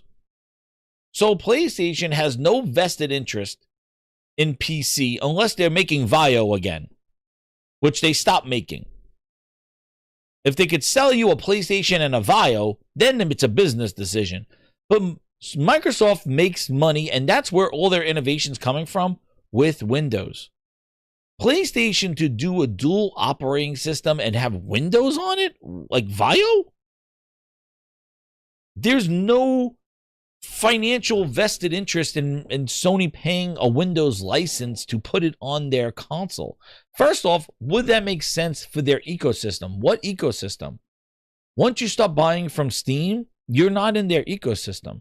They make hardware, and they know that when you buy that hardware, you will buy from their store. So they are able to cut whatever they make, whatever loss, $100, $50 on the hardware, knowing that you are now going to buy from their store where they could subsidize a little bit of their hardware. If you make it an open platform and you put Steam on there, first off, if Sony remains keeping their games exclusive to their platform, to their operating system, or to their store, it's, you know, the next God of War, the next Spider-Man, the next Venom game. If those games stay on PlayStation, they still have the leverage because exclusives matter, right?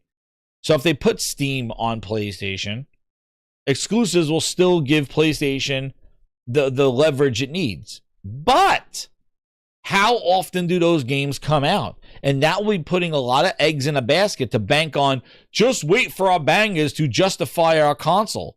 Because Sony makes a lot of money on the third-party purchases from their storefront because they get a cut.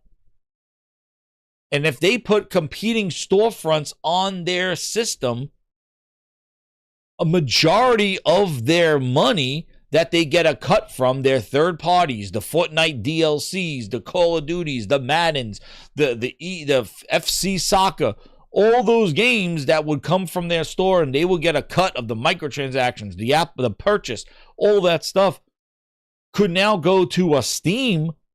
Sony won't get any of that stuff, except they'll get that bogus hardware sale that they maybe lost money on it because they're selling it at a loss. Who the hell knows? But why would they put a competing storefront? It's like me building a bakery and going, hey, you come to my bakery, but I'm going to partner with another bakery who's going to sell the same shit that I'm selling, and he's going to work from my store. I'm going to be at this cash register, and at that cash register is my other store, is another store for my friend who then comes in here and he's selling the same stuff. So which cash register do you want to go to? How would that be a viable business for my bakery? I have my competition sitting right next to me on a thing. On another register right next to me. You could buy from him or buy from me, it's the same thing. I don't understand it. Now, where this may come around, and this is just a reach. Not a reach around, but a reach. Hear me out, grinders. If Steam wants to get in the living room so bad, Steam Machine is one way, but they know that they need to get into that living room because Steam wants to expand outside of just this machine. What if Steam says, we will give you a cut of anything for us to be existing on your PlayStation 6?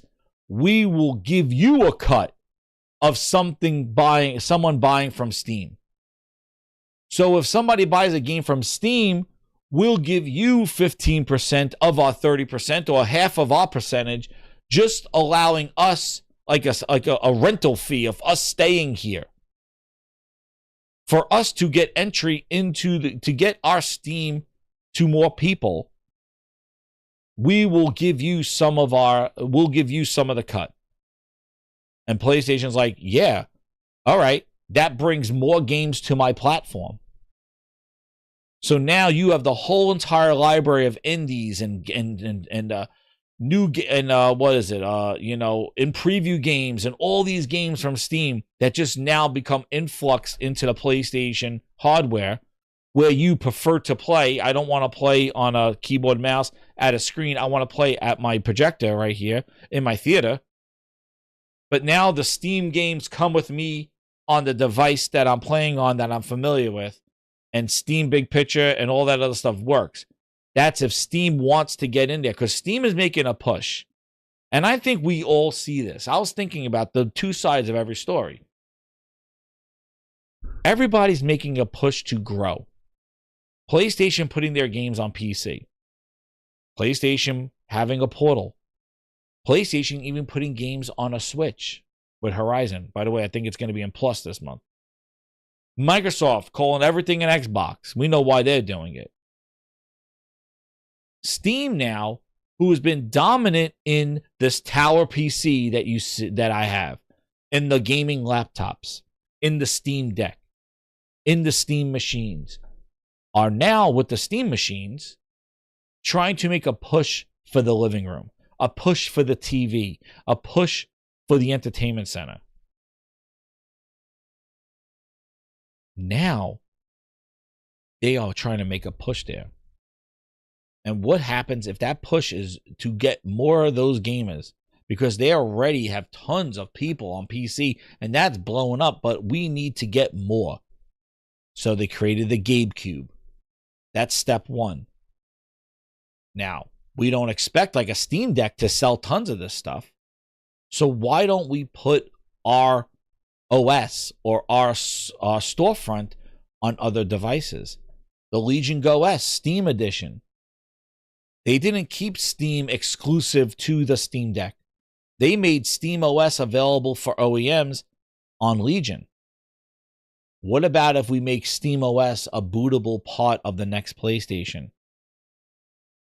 And in order for us to be on that PlayStation 6, Sony, we will give you a cut of what we take from the publisher, and you could get a certain percentage. So it's not like we're stealing your space. You keep your exclusives, because that's the major thing now. The whole, instead of me buying a Steam machine, will be because Sony has the Wolverines and the stuff that come out day one. And Sony keeps that leverage and then puts it on Steam. But what's great about it is that actually by putting it on Steam, technically it's accessible on a PlayStation as well. So really for Sony, they're feeding themselves just through a different storefront. I don't know. That's a reach. I'm just saying that's where something where I could think Steam is willing to pay PlayStation a renter's fee. And it's coming from hip hop has been saying things. And again, I don't, he was saying that, PlayStation has its backwards compatibility built into it, that we were supposed to see PlayStation 2 and 3 PlayStation 3 emulated on the PS5. We haven't seen it. He even mentions it in the video. But to think two things, how it would make sense and how it doesn't make sense. I don't think it's there like how Microsoft, like, oh yeah, just boot up Windows and all those. I think it's maybe a Steam OS that maybe you could download and it will be like a Steam OS app that basically boots up, or it's a Steam Big Picture app, or maybe it's the Steam app. Maybe they're making a Steam app. I don't know. That's right. That's right, The Unknown, right? I know. Still waiting. Oh, did I miss something? I think I missed the... Yo, I am so sorry, man. I was doing this thing. Yo, shout out to Iconic Games at the 5 VIPs. I am so sorry. I just saw it pop up on the thing. Thank you, Iconic Games, man. Thank you so much. I appreciate it. Sorry about that. Sorry for the delay. I was in the zone. Iconic Games, shout out to him, man. Who'd he get? He got a bunch of grinders out there. And we're doing a member stream. Keep it locked here at Gaming Grindhouse. Hit that subscribe button. And like button as well. Game needs to the yacht. The Coon 985. Yo, what's up, Coon 985? How's everything going, man? And that's it. Or he sees cross-buy. Coon 985. That's another good point. Maybe that's where that cross-buy type of thing comes in, where you buy it and then you get it on Steam. And I don't know. I don't know if they're down with that stuff. Steam Link on PlayStation 6. That's another good point, man. Coon dropping good points here. Coon 1985, shout out to him. OG grinder. Yeah, see, I don't know, Ron. Like a dual boot. I just think that muddies the water. I don't know if that's what PlayStation would want. Everything happens on PS5. A dual boot, though. Dual boot.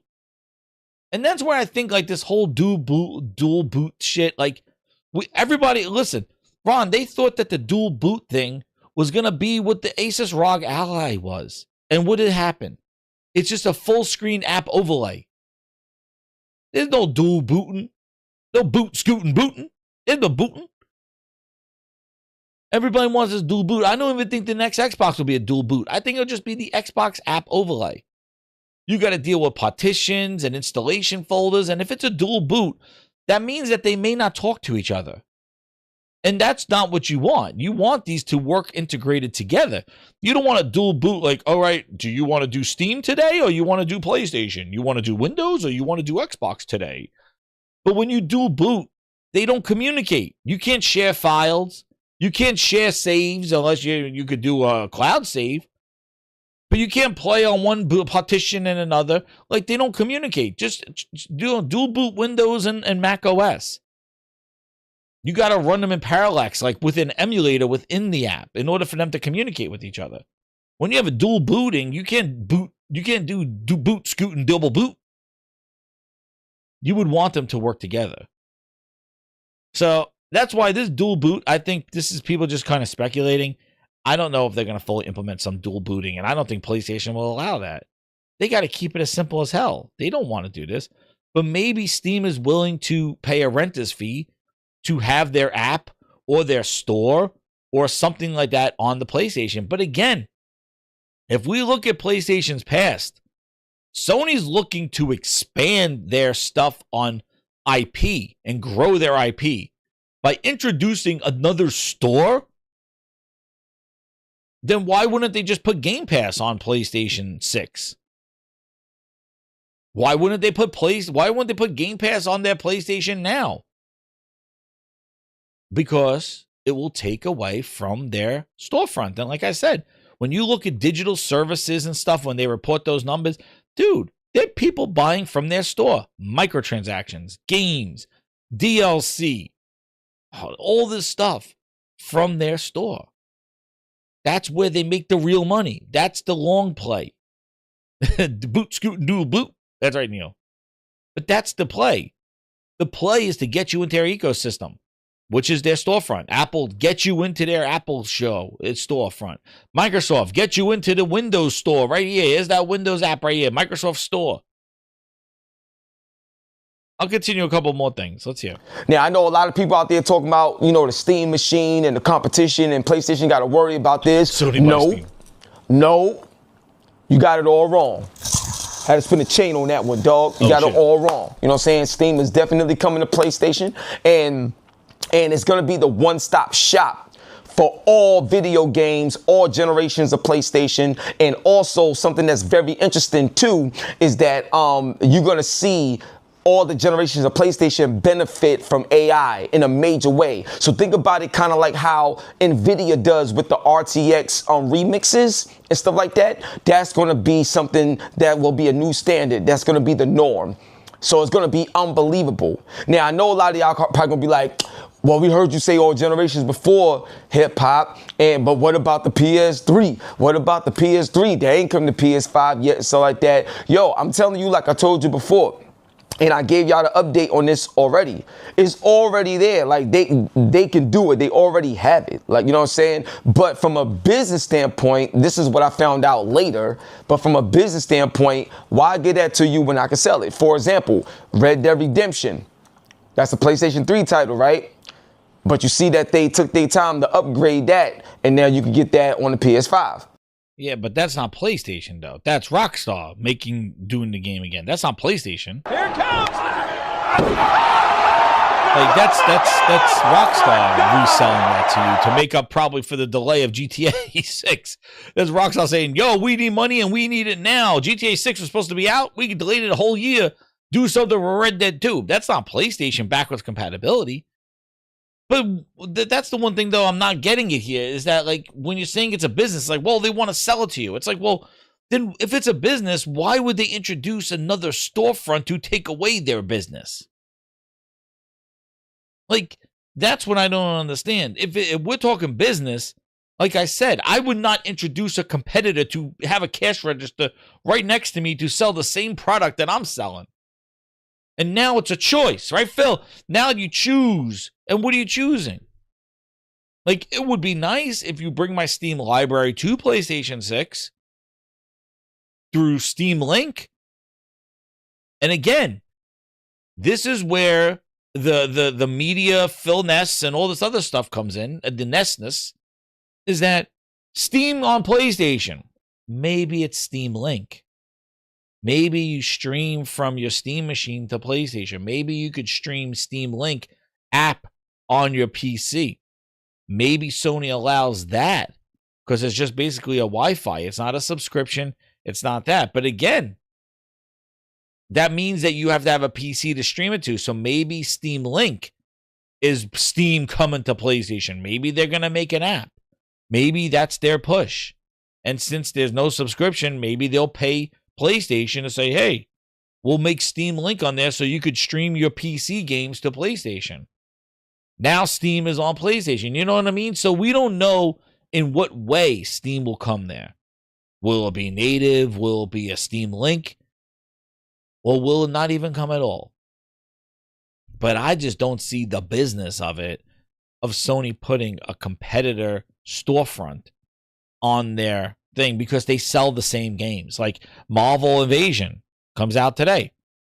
You want to buy it on Steam? You want to buy it on PlayStation? Well, if I have a PlayStation, why would you give me a choice to buy it on Steam?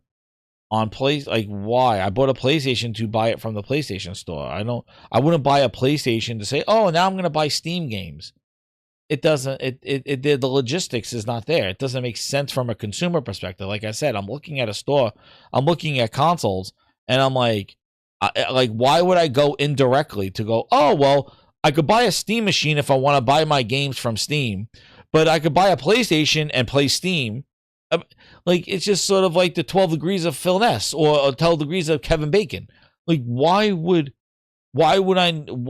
you, like, I'll just buy from the cow. Like, buy the milk from the cow that's making it. Why would I do this reach around, read, I'm going to get Steam through a PlayStation. That's how I'm going to go. Like, why would you do that? Like, I don't know on there, but I just threw out a couple of ideas that, you know, where it could possibly work, or maybe it wouldn't. Steam, the Coon 1985 says Steam Link will allow you to play your Steam games in the living room, but it would take away from the PlayStation 6 in the living room. Right, exactly. You'll be playing your Steam library in the living room, but you're not playing, you may not buy PlayStation 6 games. Like, that's the reason why Game Pass is not on PlayStation or Switch, because they want you to buy the games from their store. They don't want you to say, oh, well, I'm not buying Marvel Invasion since it's on Game Pass. Thank you, PlayStation. You know? PlayStation now loses the sale of the Marvel game that came out today. $30 don't go in PlayStation's pocket because now I got it on Game Pass. Thank you for putting the Game Pass app or cloud app on PlayStation. I don't know. I just don't see it. Like, and from what Cerny is talking about and the way how Cerny was talking about the PlayStation 6 and the development of what the next gen technology is, it sounds pretty damn custom to me. Like, it may be using some AMD future shit, but that with Mark Cerny, when he's like, grinders, it is December, and you know who's coming. I gotta talk to him. Get him in here. Hi, this is Mark Cerny, and I need to stop the bullshit. I cussed again. I just come on here and I cuss. I don't know why I'm cussing on this show all the time, but I told you, I'm building a custom PSSS6. I told you in that AMD that I'm making custom, capital C, pause. Oh man, that's so nasty. I'm building a custom PSS6, and it's gonna have the best SSSS extra SDs. You need to listen to Cerny. Don't be listening to all these people on the interwebs. Listen to me. Cerny, aka Gaming Dana Carvey. Listen to Cerny. I never let you down. I told you about checkerboard rendering before there was even checkerboard and talking about. And people were talking about res upscaling. I told you about checkerboard in my Spider-Man. I told you, listen to Cerny. I speak those smooth sounds. I'm building a custom PS6 with the power of AMD's new shit. Oh, damn, I cussed again. Shit up.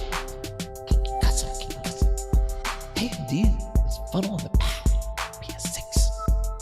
So listen to Cerny. So enough with this okie dokie end of year rumor and speculation. Just listen to when I show up and look like Dana Carvey with my glasses and my smooth sounds. Thank you. This has been a message approved by Mark Cerny. Now back to the Gaming Grindhouse.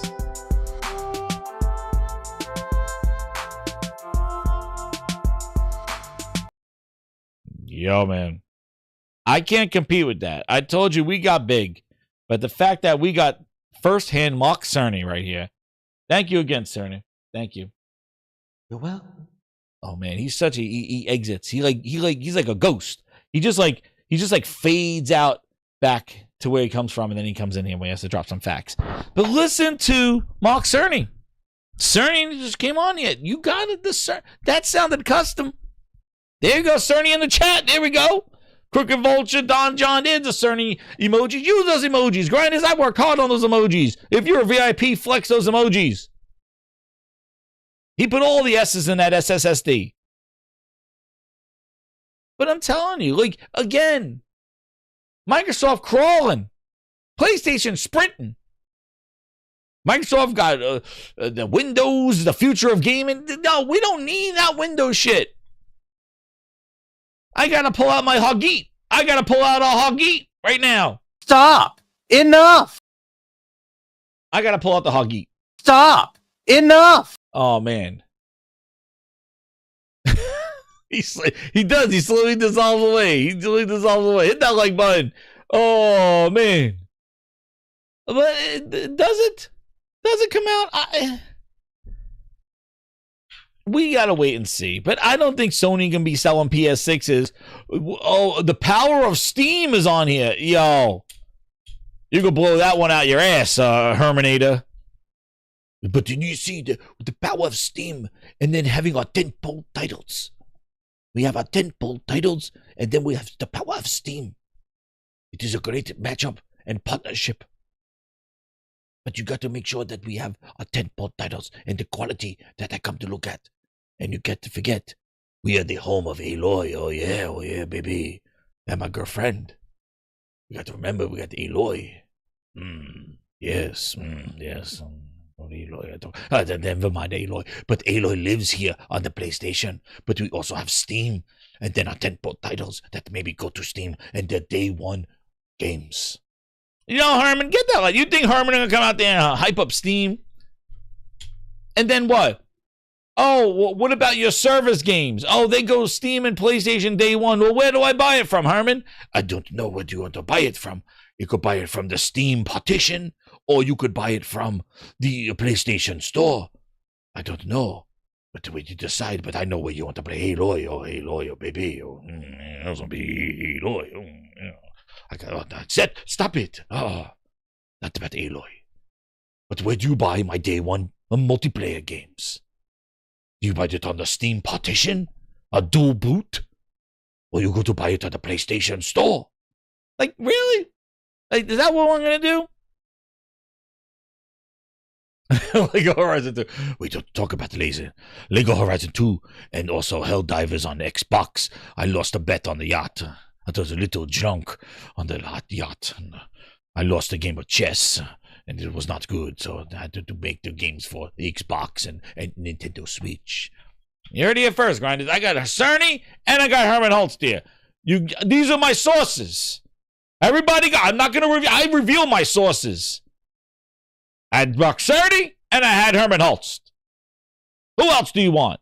You want me to talk to Master Chief, asking where he's going next? I got Chief comes in here too. I got sources here. Not only my 2 eyeballs, but I got their people right here, the sources. All right? You come here, you get everything. I tell you it all.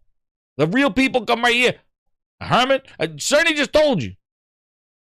You think Herman gonna come out there? You think he's rehearsing? He's like, oh, you're gonna download on my the PlayStation 6 comes out here. Oh, and you could buy from a dual boot partition of Steam?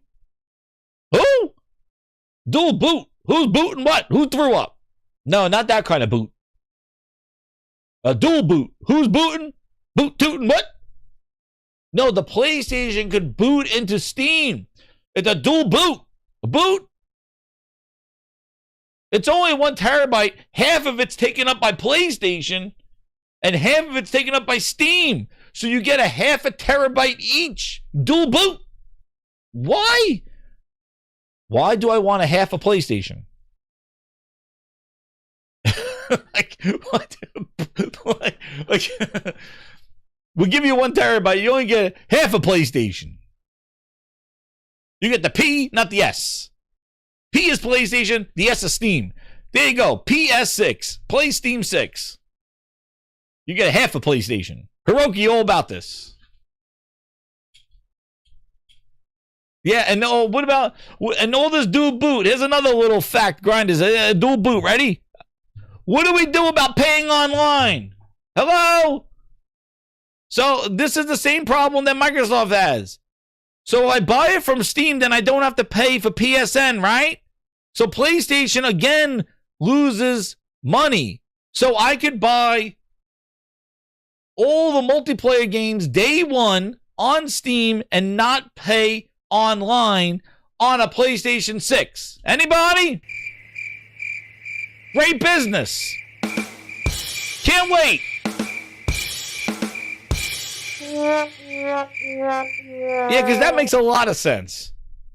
Talk about monthly active users. PSN subscriptions. You could wipe your ass with a PlayStation. You could wipe your ass with a PSN subscription. Unless they're all going to say, hey, guys, you want to know what? We're not making money right now, but let's really not make money. Let's make online for free and let them buy it somewhere else. Woo! Now we're in the business. Can't wait to release a PlayStation 6. What happens? Who? Like, really? We need to think about who these sources are, because that's what I really want to get at. Who are these people spreading this horse shit? Not the people, the face of the people that report the I want to know who these sources are. I want to know who Bootleg Jez's sources are. I want to know who Boomstick talks to. I want to know who all these sources are. I think they're people that are taking a shit and they're just calling up, fucking with people. They're like, yo, I got to take a shit today. I don't want to work on my desk. Let me call up somebody. Yo, what's up, Boomstick? Yo, I heard this Diablo DLC coming, fucker. Oh, fuck. Oh, shit, yo. Oh, hold on. Wait, boom, wait. Oh. Yo, Boomstick, I heard something else. Yo, I heard Phil staying another year. Oh, shit, wait. Oh, shit. Okay, yo, I got to get back to my desk. Boom. Yo, it's been wild, dude. These fucking sources, I want to know who they are. It's some fucking intern taking a shit, calling up people. That's who it is. I want to know who these fucking sources are. I'm sick of them. I'm sure you're sick of them too. I'm sick of these sources. No, I know all the devs over there. Yo, some fucking intern taking a fucking shit in the afternoon. Yo, let me call a Boom again. Boom! Yo, fucking Boom, I heard something. Yo, wild shit. Yo, I saw the new Halo game. It looks fire. All right. Oh, shit, it's a wet one. I gotta go. All right, Boom. Noon with Boom. Oh, shit, yo. New Halo confirmed. Yo, I'm talking my sources. They told me the new Halo's coming out. Oh, shit. Yo, who are these fucking people? I want to know who they are. Who are these? So everybody got them. I got them. This is my fucking right eyeball and my left eyeball. Who are these people? Like who? Like imagine. I don't know. Like imagine, Grinding. Like imagine you're doing your job, and you get a call, and it's like who the fuck's this? Who's texting me? Who's this? Yo, the guy at Microsoft, my source, he just texted me this. Like, yo, get to work, man. What are you doing? With all this AI and all this tracking, are you texting like leaks of games? And I saw Halo, dude, and then they do a podcast about it, and they're watching, and like, how does this shit work? How?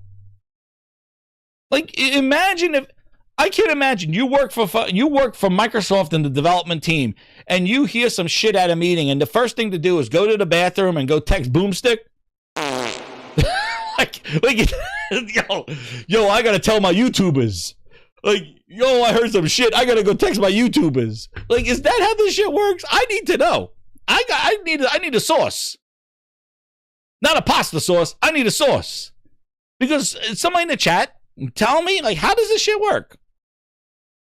Yo, I heard some shit at a meeting. Yo, hold on, gotta go to the bathroom. Boom! Lunch with Boom! You wouldn't believe. Yo, new Halo confirmed. And then he sees it pop up on the phone. Like, what about the boss? Yo, why did I just see a dude with a friggin' hair follicle sticking out of his head talking about the thing I just talked about at the meeting? The fuck? What's this? Why is this all over the internet right now? Who took a shit right after my meeting? Like, really? Is that how these people work?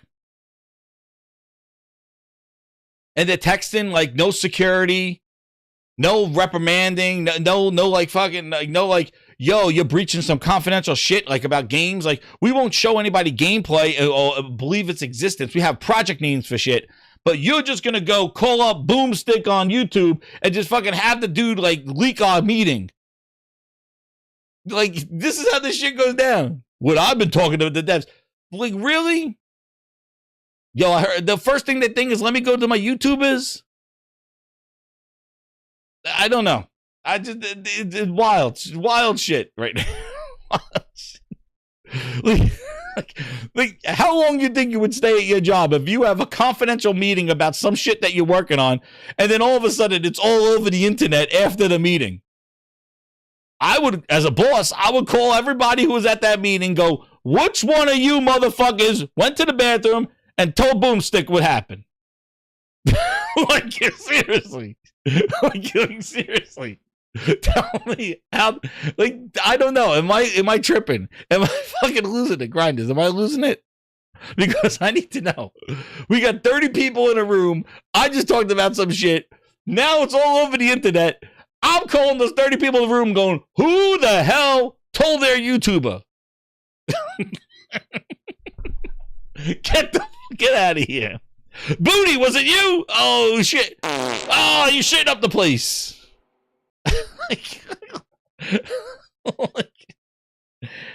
Oh, I heard it was Forza coming to play. I heard it was yo, who was at that meeting? Like, right, Wild Wolf? Am I losing it? It goes, and the way this shit spreads on the internet, dude, it is not a secret. It spreads like wildfire. Then you got other websites reporting on it and shit. Like, dude, and I'm not saying that Hip Hop Gamer doesn't have any sources, but yo, the dude who told him about Steam coming to PlayStation, that guy got to be worried about his job right now. Like, dude, like, seriously. Like, he says right here, he's like, I'm not gonna tell you, like, wait. And stuff like that, but I'm gonna let you in on a little something. Now, the first thing I could tell you, so pretty much like I got with the whole hybrid stuff, and how do you marry that? I need to know who these sources are. Now, obviously, I can't give away my sources and stuff like that, but the dude who said, yo, he's not giving away his sources. But I'm sure the person who said Steam is coming to PlayStation 6 is looking for a new job right now. You would fucking think. Big, oh shit. Like, yo, I'm leaking some information here. Go make a video on it. Like, the Phil, like, I don't know. Like, Phil will tell you project names, but like, I think the guy's applying. You check him on LinkedIn. I'm sure LinkedIn. I'm the dude who talked about Steam on PlayStation 6. Like, I don't understand this. Like, I would be worried if I was like, hey, I'm going to tell you about this meeting, and then a video comes up, spreads around the internet like crazy. Like, where's the liability?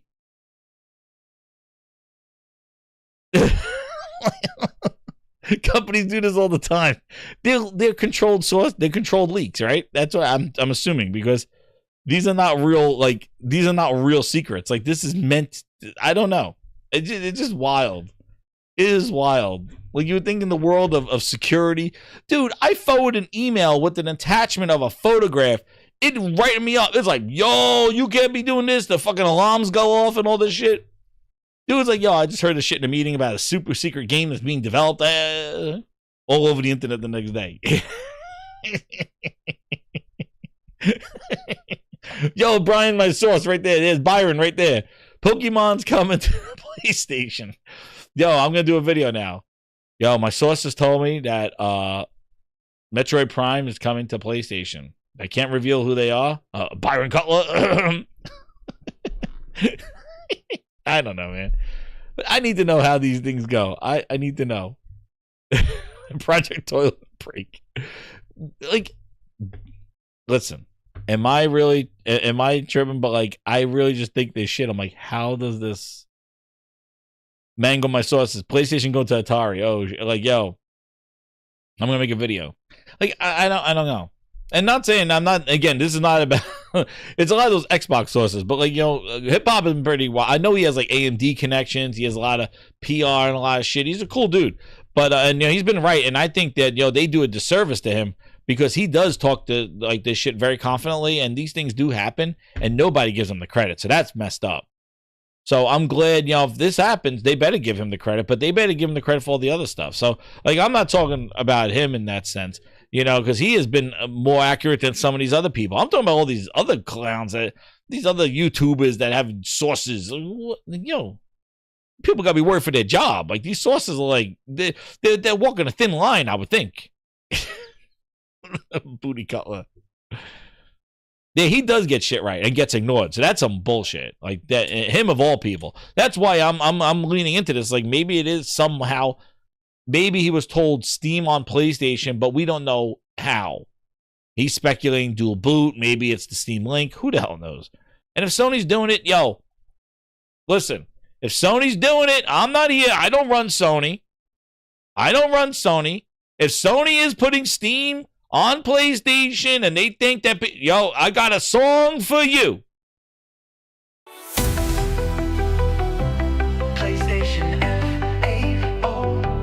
Learn the hard way. Hickory nest, better watch out when you fly too close to the sun. Just ask Phil, he got permanent tan lines on his ass. We got a song for them. PSFAFO. PlayStation Trojan horse. We got a song for them, dude. They want to act dumb. They want to do stupid shit. I got a song for you. PlayStation FAFO.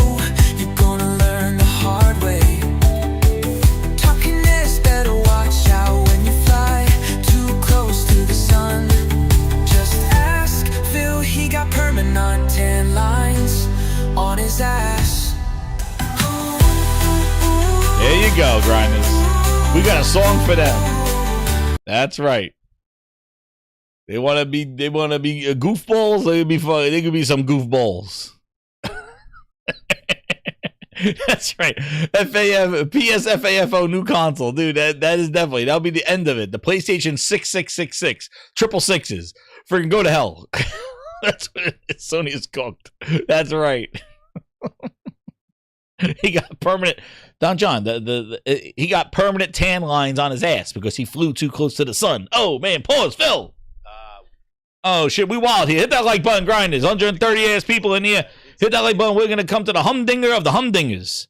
Full screen experience, and we got somebody for you in his wonderful chair. Like, you think we're done? We got a special guest right here. We bring all the hotness here. We're bringing it all right here. Where is it? Where? Oh man! But I just need. I just, that sauce thing. I just like a couple of grind my gears, man. I'm just like, what the like? These people gotta be looking for new jobs on LinkedIn. Oh man. But here we go. The Xbox full screen experience. Again, we're talking about this dual booting, booting, and all this other stuff. Let's talk about now, like I said last week, with the pressure of Steam, Microsoft is rushing this shit. And that's why I think we're going to see more of these Xboxes with no box in the name. No box in the name coming early next year. Because they are rushing this thing out to Steam, because Steam is putting pressure on them to PCs. Like full screen experience was supposed to be a handheld first experience. ROG Ally was the reference device, and it was going to roll out to the other ones next year. Dude, they spammed that shit to all handhelds, and now even the PC towers themselves. And here is the experience from a bunch of PC guys in Paris. TV if you don't have a mouse and keyboard attached. Sitting here in the Nerd Nest for quite a long time, ever since I got my Steam machine that I built. That's way more powerful than this Windows machine that I have, and I can't install Linux on this machine because it's NVIDIA. So like it's just sitting there waiting. I need to turn it on. I need to update to Windows 11 or whatever. I need to make sure that I try this out so I can see what is it like when I'm not in a handheld using it. Because one of the big problems when it comes to using Windows gets solved because you're on a handheld, because you have a screen that you can touch if you absolutely have to. And that's the thing where now I won't have a screen. I will only have a controller. That will be the only thing that I hook up to this. And it better work, because I'm telling you, the Xbox Ally X and the Xbox Ally, yes, it was much better than previous versions of Windows because I could just do almost everything with the controller. But there were times where the controller was sending inputs to the wrong window, to the wrong place somewhere, like something I couldn't see. And the solution was I tapped the screen on the window that I want to interact with. And then it's like, oh, this is where you want to press A. I got you. And then it worked. You can't do that on an Xbox full screen experience hooked up to a TV if you don't have a mouse and keyboard attached. So, and that's exactly the case scenario that Microsoft has released now. So they're figuring it out as they go, Microsoft. It needs to be flawless. All right, Paris, tell them how it is. Complaints/wish list issues.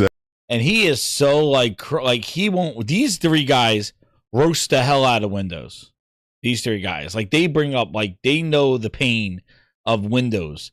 Harris always is just like this kind of like hope and dreams with Windows, and like even the way he says it, like a wish list. Like, dude, no, it's supposed to be there because Steam has it there already. Like, this is not a wish list. Like, the wish list is gone. 90 percentile controller worked just fine as far as navigating through everything. My complaints/wish list issues there's no wish list. It's complaints because it's not ready. That I have from the Xbox Ally applies to this on the desktop as well. Whereas all my updates need to happen inside that experience.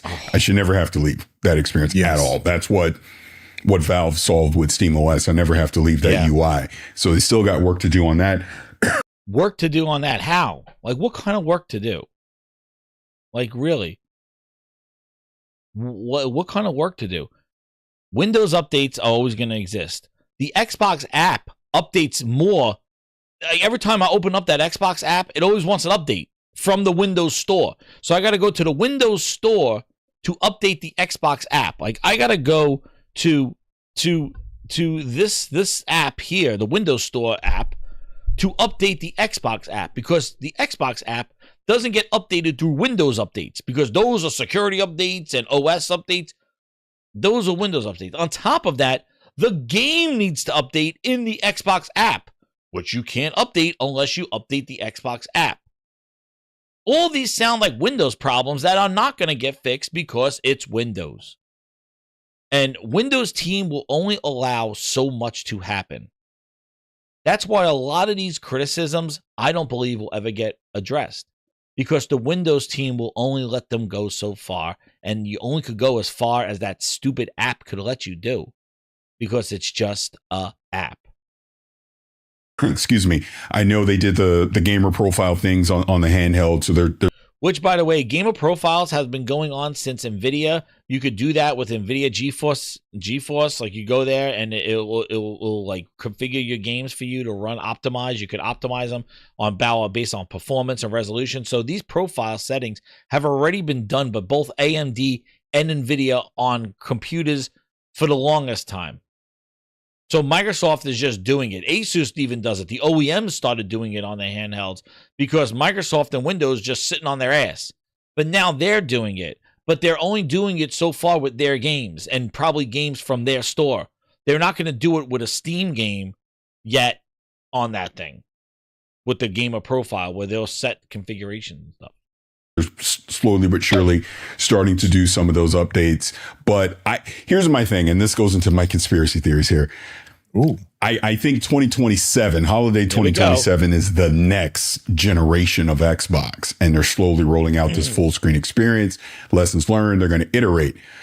But I'm actually very fascinated to go to CES this year, because when we talked to Asus about 3-4 weeks ago, and, you know, I was trying to dig. I knew they weren't answering, but they're essentially hinting they got more hardware, more partnership hardware coming with Xbox.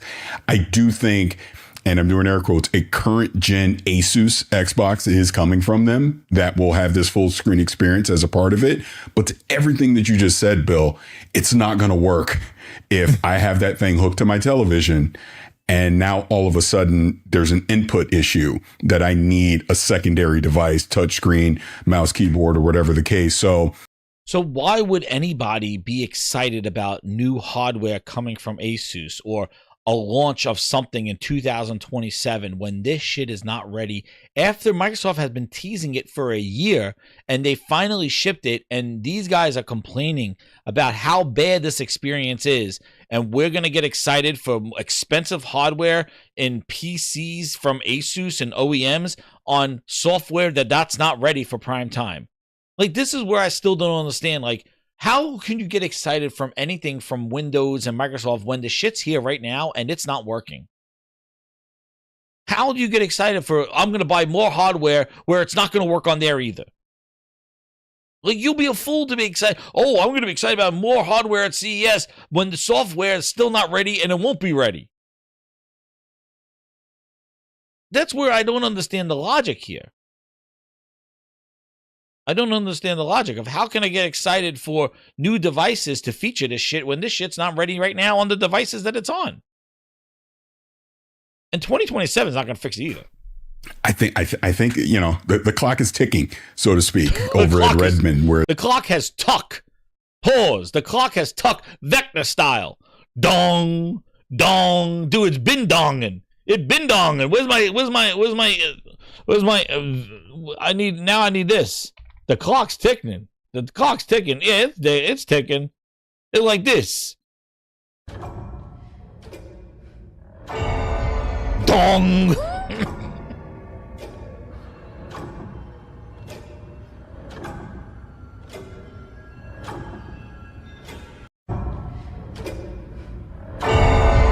Dong. Dude, it's doomsday. Vecna's here. He's here. He got his kids. He's done.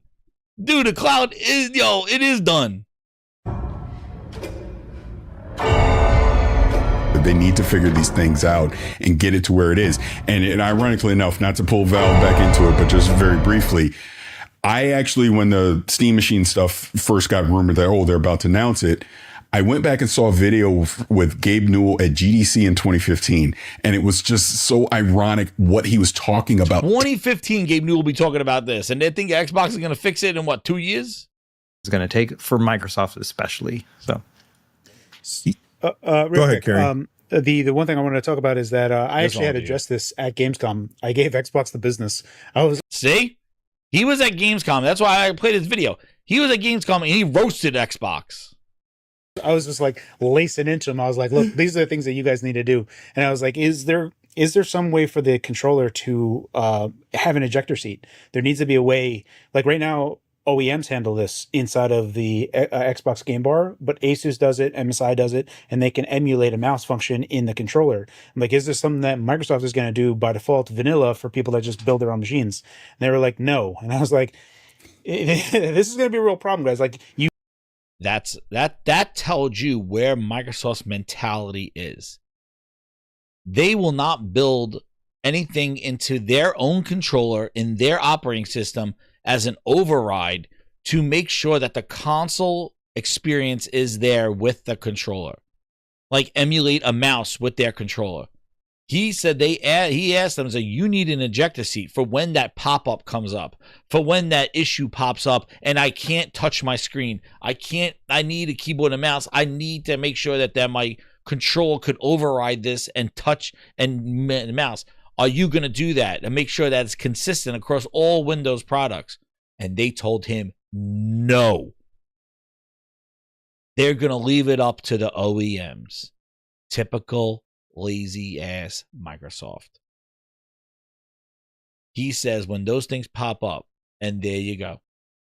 That shows you where their mentality is. And to continue on some of these things, but what I want everybody just to realize is that I'm convinced, and I think we all are, Microsoft and Xbox and Windows, listen, there may be people at Xbox that really care about gaming and wanting gaming and care, and I think the developers are mostly of them, where they want their artwork, they want their vision, they want their game to be experienced and people enjoy it and build those worlds and give them feedback and do that stuff. And I think that the developers, and I feel bad for the developers, I feel bad for the developers that work on the Microsoft, because the problem is that the parent company of Microsoft don't give a shit about gaming. None of this stuff is for better games. This is all weird Trojan horse reach around bullshit to get Copilot and Windows in your face so that he could sell you all those pop-ups that come up. Try Copilot. Try screen memory. Recall. No, we saw Total Recall. We don't want recall. Screenshots of your thing that Satya will review and tell you what you want. No. We're going to show you Recall and Copilot and ask, where do I go from here, and collect your DNA. That's all it cares about. It's all a way of cockamamieing bullshit Windows in your face. It has nothing to do with games. It has nothing to do with innovation of experiences of games and artwork and fun and entertainment and smart. It has nothing. It has to do with all corporate Copilot horse shit. And they know people don't fucking want it, but they're going to give it to you anyway, subliminally. They're going to give you it to anyway. Like, we're going to fucking sneak Windows underneath the rug to you gamers. Like, no, it's an Xbox, but no, it's fucking Windows. It's an Xbox. No, but it's fucking Copilot. I don't want it. That's what the this is an Xbox campaign is. It's a facade. It's a way to dupe gamers to think that it's an Xbox, but meanwhile, it's a Windows device. It's another device. It's a way to shove Windows AI horseshit services, OneDrive uploads, OneNote your ass, Windows 365 Office, PowerPoint motherfucking bullshit on your gaming device. Because I tell you, it doesn't take a genius to go into the startup app and go, yeah, on my gaming device, I don't want OneNote, I don't want OneDrive, I don't want anything with a fucking one in it. I don't want anything with an MS in it to start up. I don't want Copilot. I don't want Recall. I don't want ads. I don't want Xbox app to launch and take over my thing with updates. I don't want all this shit. Listen, I could do it. You tell me people at Microsoft can't shut all that shit down and go and stop all that stuff, put all the power into the GPU, give these people what they want on their gaming device, better performing games on the hardware that's fucking expensive. That's what they want. But no, instead, we're going to bog down the shit, and then we're going to make more software to stop the bogging down of stuff. So now we're going to throw 20 apps at you, but then we're going to create another app that's going to stop those 20 apps. And then when you say, all right, that app, I want to go see, you boot up and all the pop-ups come. then that's what Microsoft does. They put Band-Aids on top of Band-Aids, but the wound is still bleeding. They won't just shut off the 20 apps and say, yo, this is not what a gaming device is.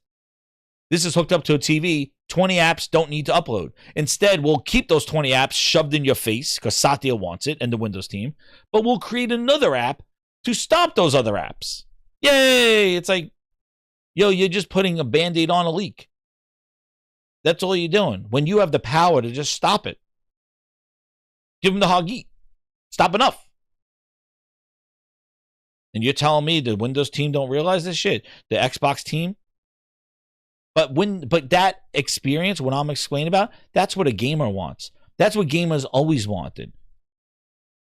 But Microsoft won't give it to them. That's why Steam is delivering on that shit.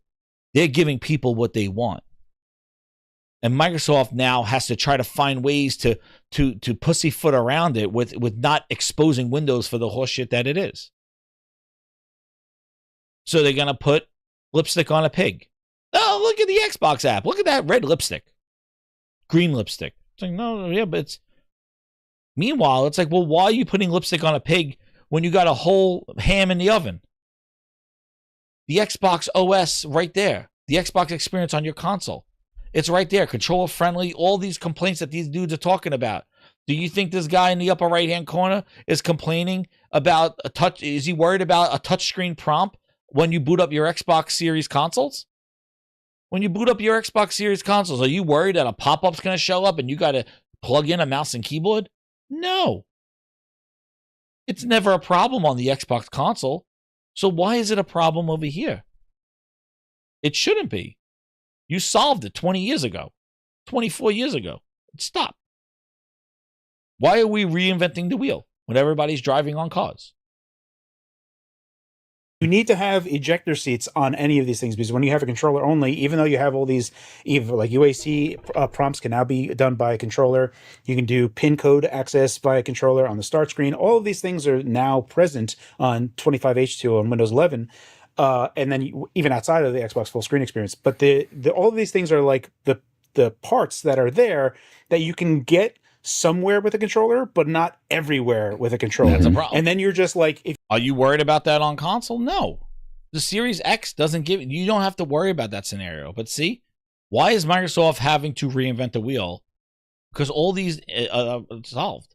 And I think the guy in the upper right brings it up. You just get on the desktop, you're like, Xbox button. And then it just brings up the UI, and you're like, let me bring up that. Yeah. And if there's no clean way of having the controller just you can navigate Windows with a controller that makes sense. However, they need to figure that out in a vanilla way so that OEMs don't have to patch that in themselves is something that, I mean, I've been doing it for a year and maybe they just don't find that to be a proper user experience. Like, what do you mean they push the right analog stick and it moves the mouse? Like, we're doing that now. Like, Asus and MSI do it now. I don't think people have a big problem with it. It's fine and it's understood and people know how to use a mouse. So everybody's like the OEMs are doing it. Why isn't Microsoft just making it universal with their controller? Oh yeah, I watched them all. Russ and the all retro arc. Hell, I learned so much from them and Fox too. Fox, the guy in the lower right. I watch all this stuff too.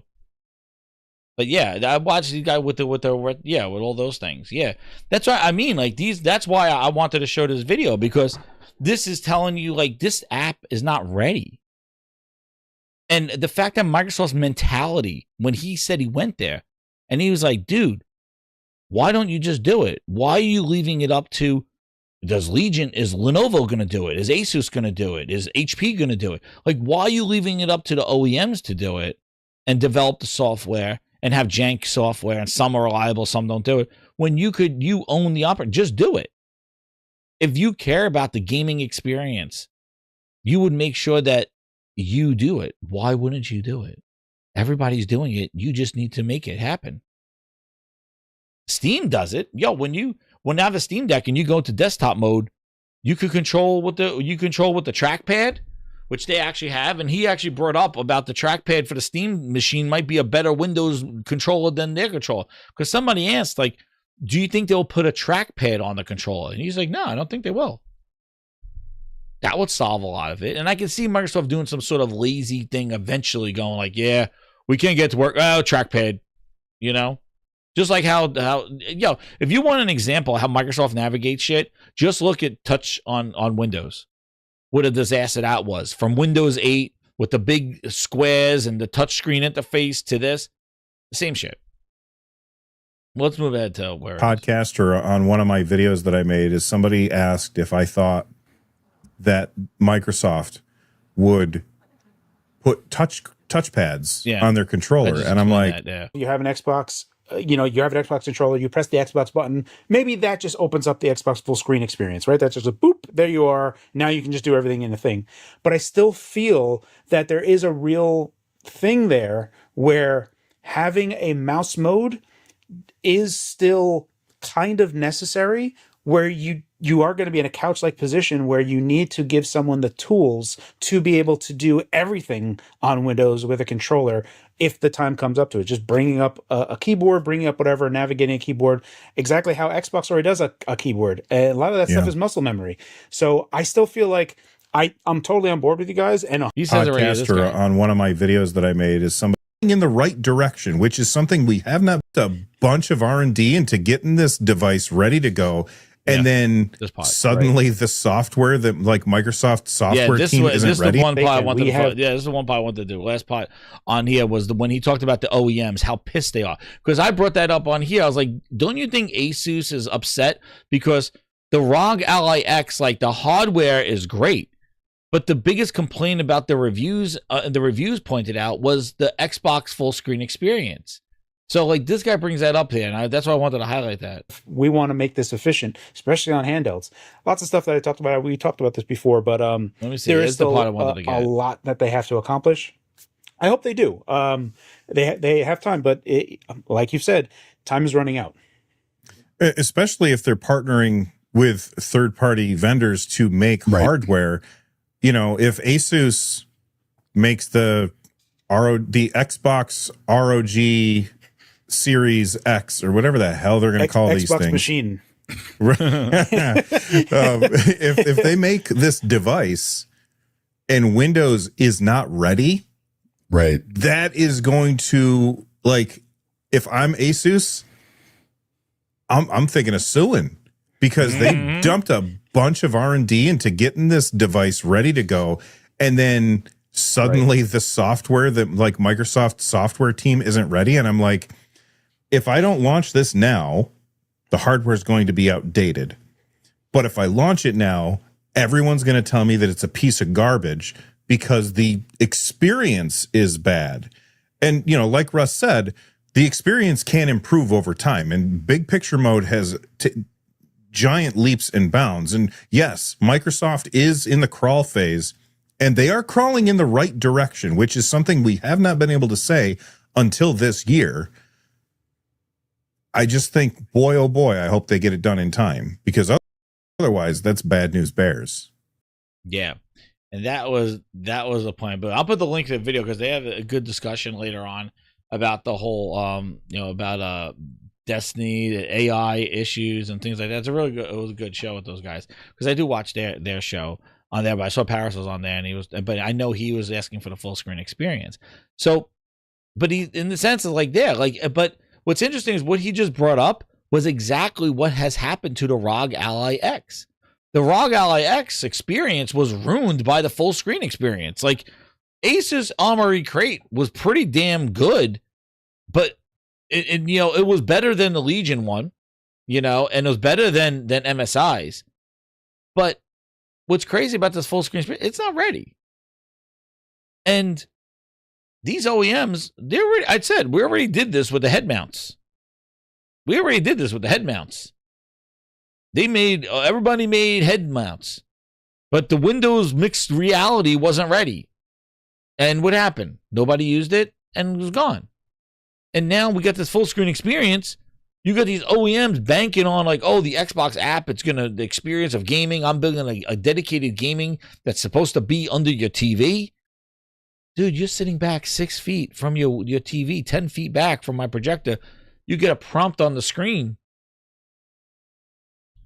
touch, remove, do you want this firewall block? And you're like, you got to go find the keyboard and mouse to go click on the prompt to play your game. Hell, if you boot up Doom, it will tell you about your VRAM or something like that. You gotta hit OK for the prompt to get into the game, not control with a keyboard, like with a mouse click, because it's a Windows computer. It doesn't know that you're sitting 7 feet back on a couch on a widescreen TV. It doesn't know. And they don't sound like Microsoft has a plan for this. That's why SteamOS works. I'm not worried. When I use my Steam Deck, I'm not worried that I'm ever going to have to touch that screen for anything. And if it does, it'll tell you like Steam Deck Verify, like, oh yeah, you may have to click on something. But Windows is not prepared for that. And they need to inherently change Windows to fix this stuff. And that's why I think this future is going to be lipstick on a pig. And it has nothing to do with the games. It has nothing to do with the quality, how they're going to run. Are they built for the hardware? We have no clue. It's more about this user experience, which is ridiculous. It's like this was never a concern about gaming before. And what's hilarious is that nobody's talking about the games and how they're going to run, and are they going to be better? Are they going to be auto? Do I have to adjust resolutions and all this other stuff? Nobody's talking about the games. We're back at when the Xbox One original released, did anybody sit there with the Xbox original green big box and going, I wonder how the UI is going to work? Like when you boot up your PlayStation 3 or your PlayStation 2 or your Dreamcast or any of these things, did anybody ever worry, or your Nintendo devices? Did anybody go like, how am I going to control this thing? No, you're like, what games can I play? Do I have to buy? What is the killer app? It was about the games. And all this Microsoft stuff is all about reinventing, like, how's this going to function? How's the UI going to work? How is the UI going to be clicking? Really? That's what we're talking about? Microsoft's future is how's the UI going to work? Really? We're worried about UI clicks in the future Xbox. Tell me, what console did you ever buy? Do you buy an iPad and wonder, oh, how am I going to control this? It doesn't have a keyboard. You buy your phone and go, what is this? What is this flat piece of glass? How do I control it? Nobody. But Microsoft is going to sell you a device, and we got to wonder, does it need a mouse? Can I use a controller all the time? We got remedial shit going on here for a gaming company that's supposed to, for a gaming Xbox that's supposed to celebrate 25 years of existence next year. And we're sitting here saying, how are we going to control it?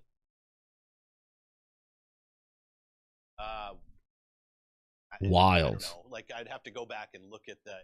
And Phil, you got a lot of work to do. And we'll be here watching and listening and learning and laughing. Because they're trying to do this again. So go watch the video of the Matrix, because we're in the 7th iteration of Windows. And Phil Ness Neo is back. And we're sitting here like the architect going, ergo, you are the 7th failed version of Windows, Phil. It's not going to work again. No matter what lipstick on a pig and Xbox app is going to work. Windows will fall, along with Zion. That's what we hear about. They're going to try it again. Just in this version of Phil Ness and Neo Ness and Sarah Bond Trinity and Booty Orpheus. They're going to try to do it again. Trojan horse Windows in your face. They failed with Windows 8. They failed so bad with Windows 8, they had to skip Windows 9. That's how bad Windows 8 was with touch. And now we're at the Xbox experience. How bad can it be? So, grinders. We be cooking tonight. Thank you for all the members and all the VIPs. We're going to be doing a VIP faulty foundation. That's right, Ron. That's right. It is faulty. But comment down below on what you think about the future and what do you think about the Game Awards and what that thing will be. But grinders, we've been cooking. More videos to come.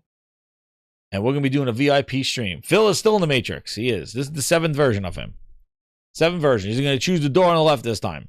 Hopefully, windows don't come back. But it always falls. What is my thing? They go over there. But grinders, thank you again for awesome show. Hit that like button. Passionate power. And we are talking Gaming Grindhouse. What a comeback show. Thank you, Leech. It was an awesome comeback show. I'm glad to be back. My voice is hoarse again. That means I know it was a good show because we were cooking. And thank you again for all the support. VIPs, thank you again. Super chats, old members, hit that like button. That's what you can do. Thank you again, grinders. And it's good to be back. And we are ready. And we're going to have more shows this week in Gaming Grinds. You guys, we're ready to go. Good night. Fantastic dreams and pixel skies, controller wars under neon lights, buttons click like hearts in sync, but one falls short, don't you think?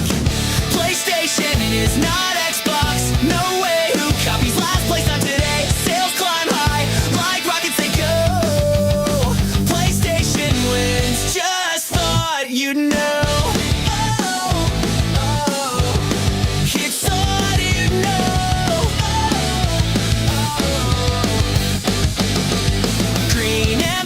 Shiny coat, but the stats don't lie, just check the votes. Game Pass here, but where's the thrill when you're stuck halfway up the hill? Numbers don't care, they tell it loud. PlayStation standing, Xbox bowed. PlayStation is not Xbox, no way, who copies last place on today? Sales climb high, like rockets they go. PlayStation wins, just thought you'd know.